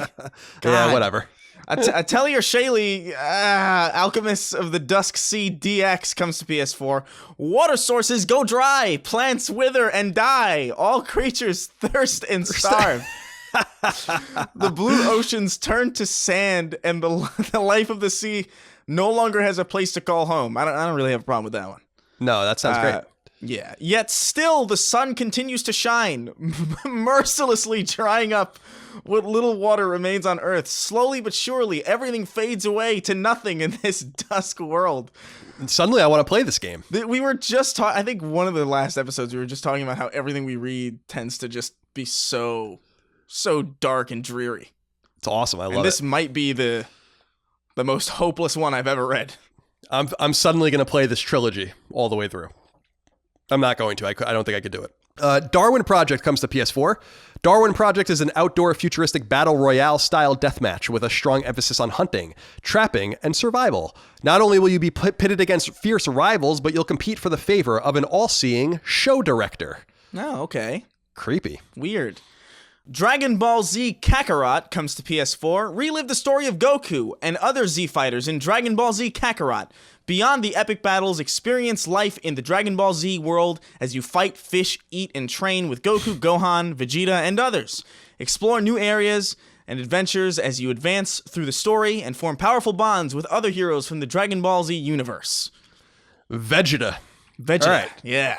I only know how to... I only got through this because I just watched so much of the show when I was a kid. Oh, yeah. Yeah, me too. I did too. Eclipse Edge of Light comes to PS4 and PSVR. Crash landed on a sentient planet. Jesus. You awake to discover a dreamscape world filled with alien wonder and the remains of a betrayed civilization. You find a powerful relic that can interact with ancient technology and grant you near magical powers. Near magical. Can you rise to the challenge and solve the haunting riddle of this mysterious place? Nope. Nope, not me. Gravity Error comes to PS4. Gravity Error is a 2D puzzle platformer about changing gravity. That's straightforward. Guide Force in his... What? Oh, Guide Force in his... I guess Force is the... Yeah. Okay, so yeah, that's a little weird. Guide Force in his quest seeking emotional stableness in a set of levels and avoid being crushed. Solve the puzzles in multiple creative ways. All right, isn't it emotional stability? No, it's stableness.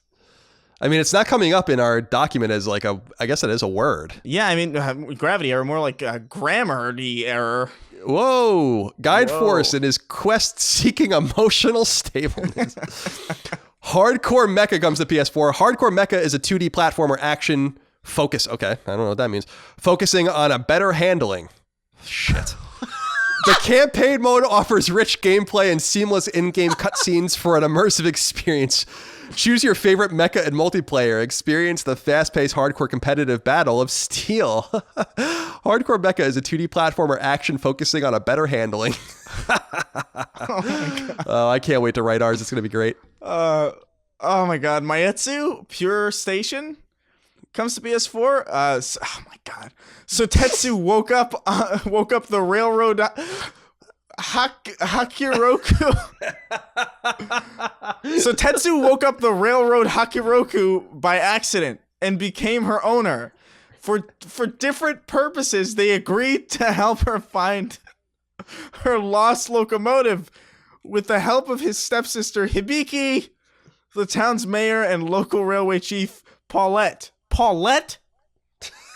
And others. Dude, every time I get one of these where I just like, it's just full of Japanese shit that I just don't understand, I feel like I'm fighting for my life. That was a panicked state that I was in. I can tell. That's why I love doing the drop. God. Red Bow comes to PS4 and Vita. Red Bow is a top-down creepy adventure game that sets players in the role of Ro, a young girl who gets trapped in a bizarre nightmare filled with creepy monsters. Ro finds herself trapped in a strange, dark nightmare world. You just said that. Help her realize what role she plays by exploring creepy environments. How many fucking times are you going to say the same thing? Creepy. A lot of creepy. Yeah, they said a creepy adventure who creepy gets monsters. trapped in a bizarre nightmare filled with creepy monsters. Jesus Christ.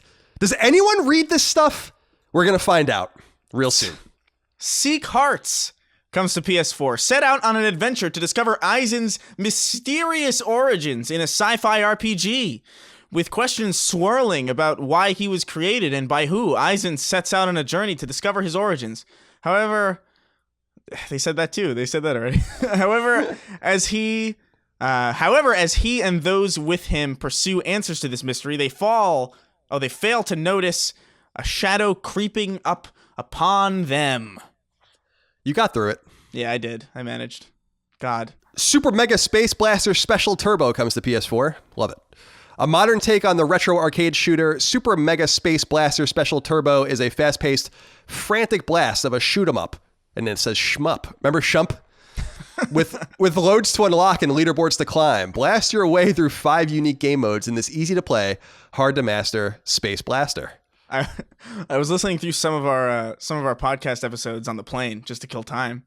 Oh, and I got to the Shump part, and that's a genuinely funny section of audio. Yeah, that is good. We should cut that out. Yeah. Track Mayhem comes to PS4. Fly a spaceship inside and outside a hexagonal course in space.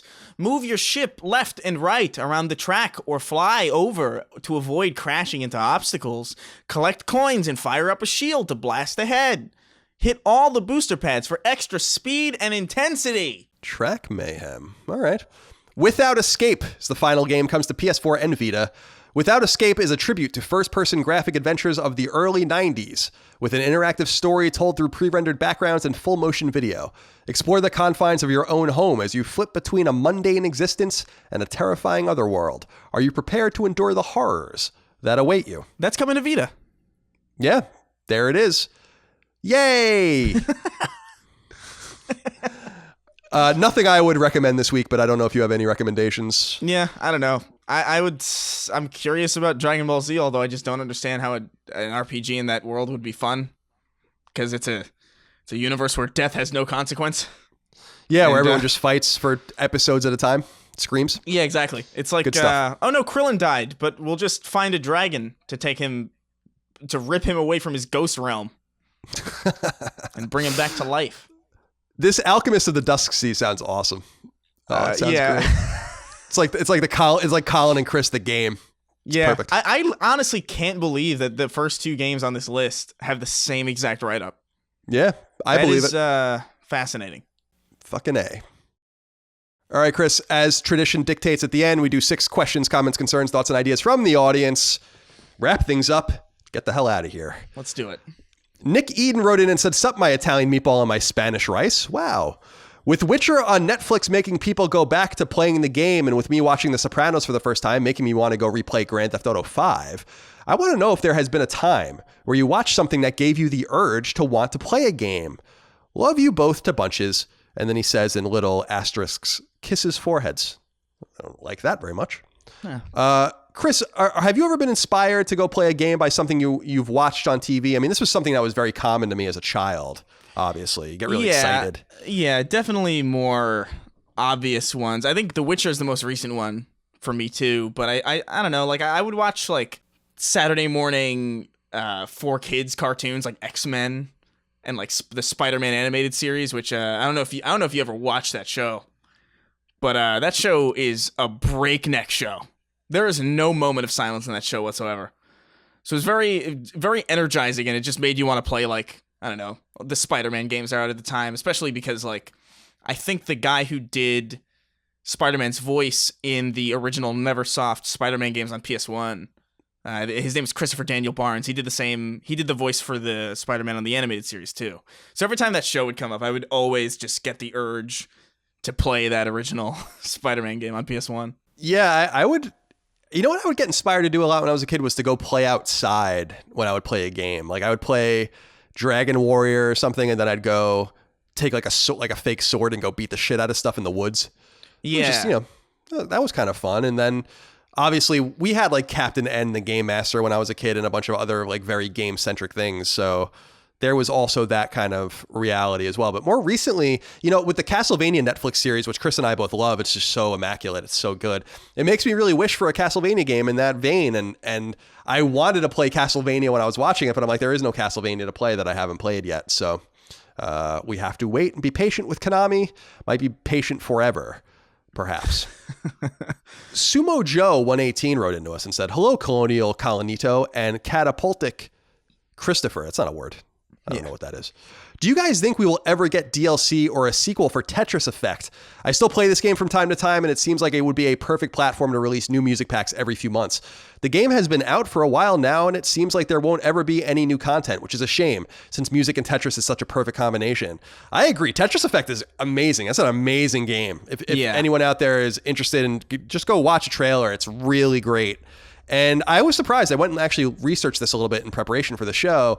I thought that there was DLC for the show, but there's not. There's not been any or for the game rather. There's not been any DLC for the game. And you're absolutely right, Sumo Joe 118. This would be perfect to inject tons of new content into, but I just don't think they're going to do it. And that's really unfortunate because Tetris Effect was one of 2018's best games, and I absolutely adored it. I loved playing it. It's such a good game. And I do think that's like just a really tragic missed opportunity not to have song packs, especially because they just put out like a freaking Green Day song pack for Beat Saber, Yeah. Like there's got to be something. There's got to be something that you could put in Tetris Effect. But at the same time, Tetris is so endlessly replayable because it's just such a perfect video game that I don't think it really needs any new content to stay relevant. I think Tetris is just one of those games that just like it's always going to be as fun as it always has been. And I think adding a new song pack would be nice. But, if you're playing Tetris Effect now, chances are you were playing it back then. And chances are you're going to play it again, regardless of whether or not there's a new Imagine Dragons sound pack. Oh, God. For Tetris. Can't take any more Imagine Dragons. I just can't take it. Yeah, you're right. The other thing you could do, Chris, on PS4 and... if you wanted more, music and stuff, you could just kind of connect Spotify to your PS4 and then play songs in the background while you play the game. I think you can do that. So it won't really affect the gameplay quite like the music in the game does. And the music's so great and so, I don't know, it's just everything, the way that game interacts with all of its elements is really symbiotic in a way that a lot of games aren't. And it's weird because even games like, I love Sound Shapes, for instance, and that was a pretty obscure game on Sony's platforms. And even that got like tons of DLC. So you'd think that they would have just figured this out, but you're right. I mean, Tetris doesn't really need that extra oomph, but that's what Tetris Effect was all about. So yeah, for sure. I do think it is a missed opportunity. That game would flourish in an environment where that game could be busted open and people could make their own custom levels. I think that would be an incredible boon to that game. But sad, I don't know if that's really possible. I don't know if is Tetris Effect on PC or any other platforms? I don't think so. I thought it was only on PS4, PSVR. Yeah, but I could be wrong. Yeah, I think you're probably right. Which is a shame because I think that game specifically is you bring that game on PC, you're going to see all sorts of amazing Tetris Effect shit because people just like to break shit open on that platform and just make it just like crazy good. Yeah, they do all sorts of weird stuff. Like, did you see there's like Batman? I don't know, it was Arkham Knight or something where they made like Catwoman into Batman and Batman into Catwoman. Dude, really man, weird. There's a Beat Saber level pack where you can play the entirety of Shrek 2's audio as a Beat Saber level. And God help you if you can do it, because it's a fucking movie length level in Beat Saber, which will kill you. But you can do it. It's a thing. I've seen it. By the way, I just looked. Tetris Effect actually did come to PC in just this past summer. Oh, so good. it is there. Then so maybe there'll be some cool stuff going on. There's probably some crazy shit on there then. I gotta look it up. Very good. Dano NZ wrote into us and said, "Hey CNC, a question for you boys. Can you explain to me what 16-bit and 32-bit etc. games are? I could easily look this up on Google, but want to hear you explain it. Thanks." I don't know if you want to hear us explain it because you want us to embarrass ourselves or you just are lazy or whatnot. But so we differentiate generations of games generally in video games by, back in the day, in the cartridge era specifically, but also in the early disc era, by the bit. So 8-bit was like NES and Master System, 16-bit was Genesis and SNES, 32-bit was PS1 and I think Saturn, and then 64-bit was N64, etc. Now, as far as I understand, and you'll probably have more knowledge into this than I am, Chris, because I'm not technical at all, but a bit being, I guess the way it is that a bit is what allows for processes to happen on a computer, like on a I guess a chipset or whatever, so that like there are more simultaneous processes the more bits you have, or the more possibilities, I guess. Yeah. So it's like something, right? Am I explaining this right? I only have like a Rugrat level understanding of this shit, but it's basically like, it's when you say 16-bit and 32-bit, those are references to the amount of data that can be passed, transferred, or manipulated per CPU instruction. So if you have like, so if you can only manipulate 8 bits of data per instruction, your games are going to be a lot simpler. You have fewer colors and fewer animations because you just can't manipulate much data without frying your CPU. But it also works in tandem with RAM. So like the more RAM you have, the more times you can run that process. So it's, I don't know, man. I have such a little understanding of this shit, so I'm sure I'll just be called a seething idiot by the next episode by somebody far smarter. But as far as I know, that's just how it works. Like 8 bits is like 8 CPU instructions per whatever. Yeah, well, that sounds much more sophisticated than the way I explained it. But yeah, that's the way I understand it too. And what's important, Dano NZ, to note is that when you talk about 8-bit, 16-bit, 32-bit, etc., it's no one's really talking about that, or few people really are referring to that in terms of its actual technical fidelity. It's just a way to differentiate generations. The 16-bit generation simply is a way to say SNES and Genesis at the same time. And that's basically what people are referring to. I mean, this whole bit idea is like not even... I mean, since I guess what PS2 was 128-bit or something like that, and I don't think you've really had anything since that point, or maybe even 256 or something like that. Yeah, I mean, it's no, I think I mean, you could look this up. I might be wrong, but I think even on PC right now, PC is still primarily 64-bit because the amount of RAM is what matters more. If you have like 32 gigs of RAM, or like an insane amount of RAM, then 64 bits is like way more than you'll ever need, because that is 64. Let's say you have like 32 gigs of RAM. That is 32 gigabytes of space with which you can use to do 64 bits of processing, that however many times that would fill up the RAM or whatever the fuck. I see. So you don't really, the N64, if it is that what the 64 was named after, the bit rate? I thought so. Or the bit, yeah. So the N64 and modern PCs are still 64-bit. Okay, cool. As far as I understand. I might be totally wrong on that too, but fuck it, whatever.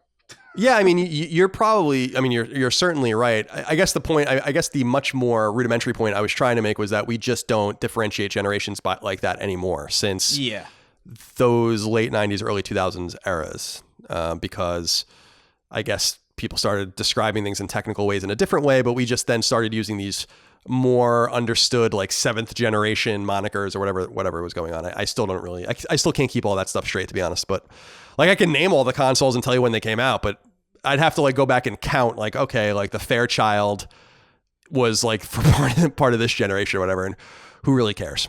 Okay. Phantom Moth Stew, sounds tasty. He wrote in and said, "Dear bros, what the F is happening with Beyond Good and Evil 2? The original was probably my favorite game on PS2, and I'm so excited to get back into that world. However, it's been quite nearly a year now. Can't help but feel Ubisoft are being a cock tease, and frankly, I'm starting to get blue balls. Are you a Beyond Good and Evil fan, Christopher? I don't have much experience with the original. I played Beyond Good and Evil for a little bit when it came to Xbox One backwards compatibility, I think like a year or two ago. So I don't have a super huge nostalgic connection to it. It is a cool universe, although I will say, given the evolution of the internet in certain years past, I'm not really that fond of seeing anthropomorphic animals. Yeah, they're a little horrifying, aren't they? Yeah, especially now. Like, I think there was something kind of cute about it when you were watching, like, I don't know, Ice Age or something back in the day. But now there's just, you got hotels being shut down because people in fursuits are shitting in diapers. And, it's just not an anthropomorphic friendly time. Yeah, I just can't deal with all of it. It's just too much. That was such agony in that. I just can't deal with the whole furry thing. I don't want to deal with it. I'm not going to deal with it. So Beyond Good and Evil 2, I reckon this game's not coming out, and you have to kind of connect the creator of the game, Michel Ancel, to this game to really understand what's going on here. Michel Ancel, of course, was the creator of Beyond Good and Evil. He was also the creator of Rayman, and he is no longer at Ubisoft anymore. And he hasn't been at Ubisoft in like a long time, but I think he was working with Ubisoft Montpellier like as an outside contractor to get this game going. But you'll remember, or at least some people out there will remember, that he also created the game that was supposed to be a PS4 exclusive called Wild. And Wild was revealed at Gamescom in 2014 and has never come out. So something's up with this guy. Either he can't finish what he started, he's just not involved in any of this stuff anymore, or whatever the case might be. But we haven't seen anything substantive out of Beyond Good and Evil 2, I think, since E3 in 2017. And I really just don't believe it's coming out. I'll believe it when I see it. This game has been long rumored since the original came out. I mean, you can find interviews talking about this game from like when I was in college in 2006 and 2007. And I just don't believe that you're ever going to see it. And if you do, I just don't believe it's going to lead up to, or kind of give anyone the experience that they were really hoping for. And I just think this Michel Ancel guy has kind of lost the plot a little bit. Yeah. So, because people should go look up the PS4 game Wild. I mean, that game's not coming out.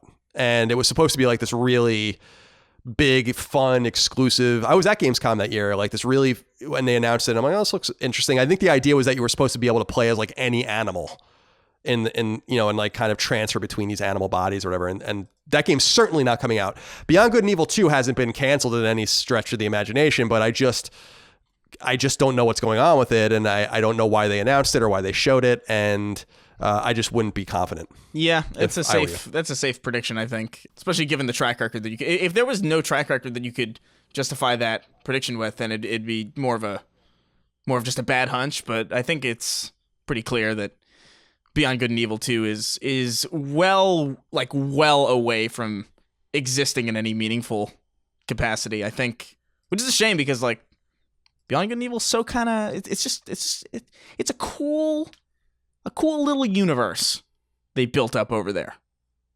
It's a damn shame.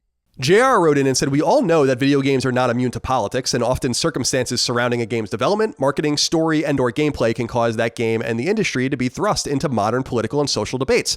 And he brings up Mortal Kombat's violence leading to congressional hearings in the 90s, Kingdom Come Deliverance's supposed whitewashing, etc. My question is whether you think that activist groups, political parties, and even governments will start to actively participate in the industry beyond simply regulation and censorship. We have seen this in the past with America's Army and FPS developed and published by the U.S. Army. From my perspective, it seems that video games can become effective means of propaganda going forward, especially given the medium's ability to communicate effective story points while providing engaging gameplay like BioShock's take on objectivism.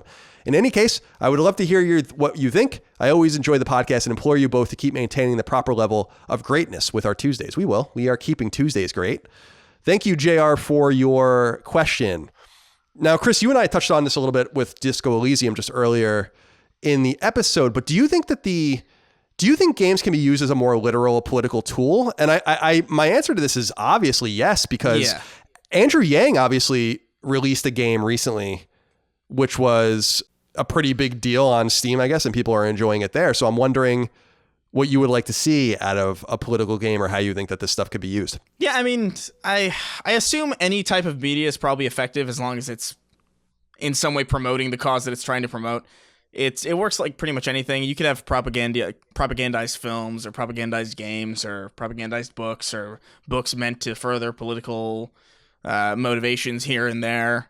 I don't know if I really care to see more of that, but I assume it works, even if in some small capacity. Otherwise, I don't think there would be much drive to even make them. Yeah, I think you're probably right. I also think it could be used in an economic capacity. I always think about when I was in college that you can make money on it for a cause, and you can also bring brand awareness. I think about the Xbox games, the Burger King Xbox games that came out when I was in college, that were like, Sneak King and stuff like that were like really, they were funny, and they made you think of Burger King. I thought that was like a really smart thing to do. Yeah. And I actually thought those games were fun. So yeah, there's a bunch of different ways they can be used, but I think he's also talking about different stuff, because I mean, he brings up BioShock and BioShock Infinite and objectivism and obviously nationalism and all the things that they deal with in those games. Those aren't really pieces of propaganda. They're interpretations of events and interpretations of philosophies, while something like America's Army, which is that a U.S. Army developed FPS, is a bigger piece of propaganda. And it's also worth noting that video games, and especially VR, are used as training tools now.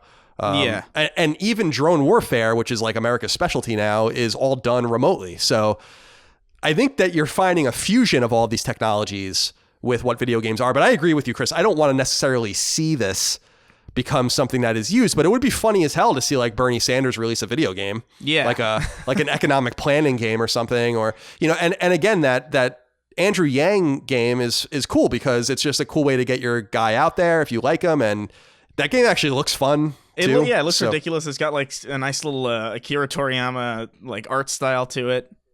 It's funny. I like. I remember back in the 360 days, there were all these really weird free Doritos games that me and my friends would actually play on purpose because they were actually kind of fun.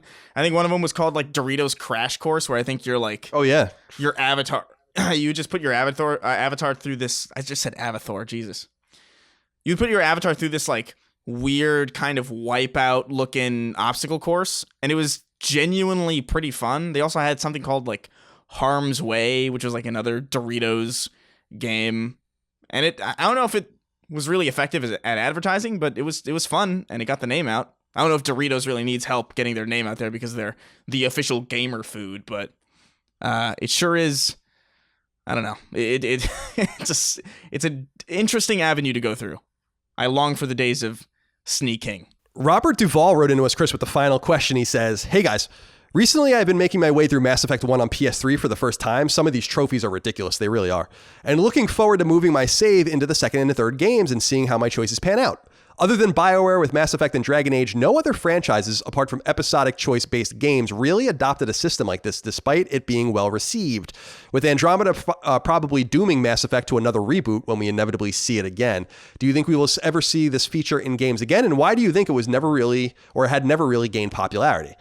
It's a great question, Chris, isn't it? Because I really loved Mass Effect's slant on choice-based gaming, and really thought it was so essential to what made that franchise special. And as he said, with the exception of the Telltale games, we just had never seen this before. So I don't know if it's something we'll see again. I think it's a design problem. I think it's a philosophy problem too, in terms of if they want to have that much agency in their games and then have to really be beholden to the choices they made earlier. But nonetheless, we will see how it all turns out. But I will say a big reason why I don't think you see it is because you have to be beholden to these choices that you've already made. You can't really make improvements, and then you have to really drag it all through, and it's a design problem. So I really love that players like to do that stuff, and I really loved it. Again, that's the hallmark of Mass Effect for me, but I think it really was probably a huge challenge for them, and I think creates and erects these artificial walls around your game that you don't necessarily want to be beholden to in the future. So that's something to keep in mind when you consider these kinds of questions, although I give BioWare a lot of credit for making it happen and making it work. So that is all we have for this episode. We're having actually serious connection issues today for some reason on our show. I don't know if it's Zencaster or one of us. Hilarious. It's really bad. You know what's good about this, though, is that now the hosts can listen to the podcast along with you. Yeah, exactly. We have no idea what the other person said. Exactly. Now I'm going to have to listen to the show myself, and hopefully Dustin doesn't go crazy in editing it. But thank you guys for your patience. So you shouldn't really notice anything at all. But that's why Chris didn't answer the last question, because he couldn't. Yeah. So Chris, any final words before we go? I just hope my floors are okay. Yeah, me too. I hope you don't, get flooded or the roaches don't take over, etc.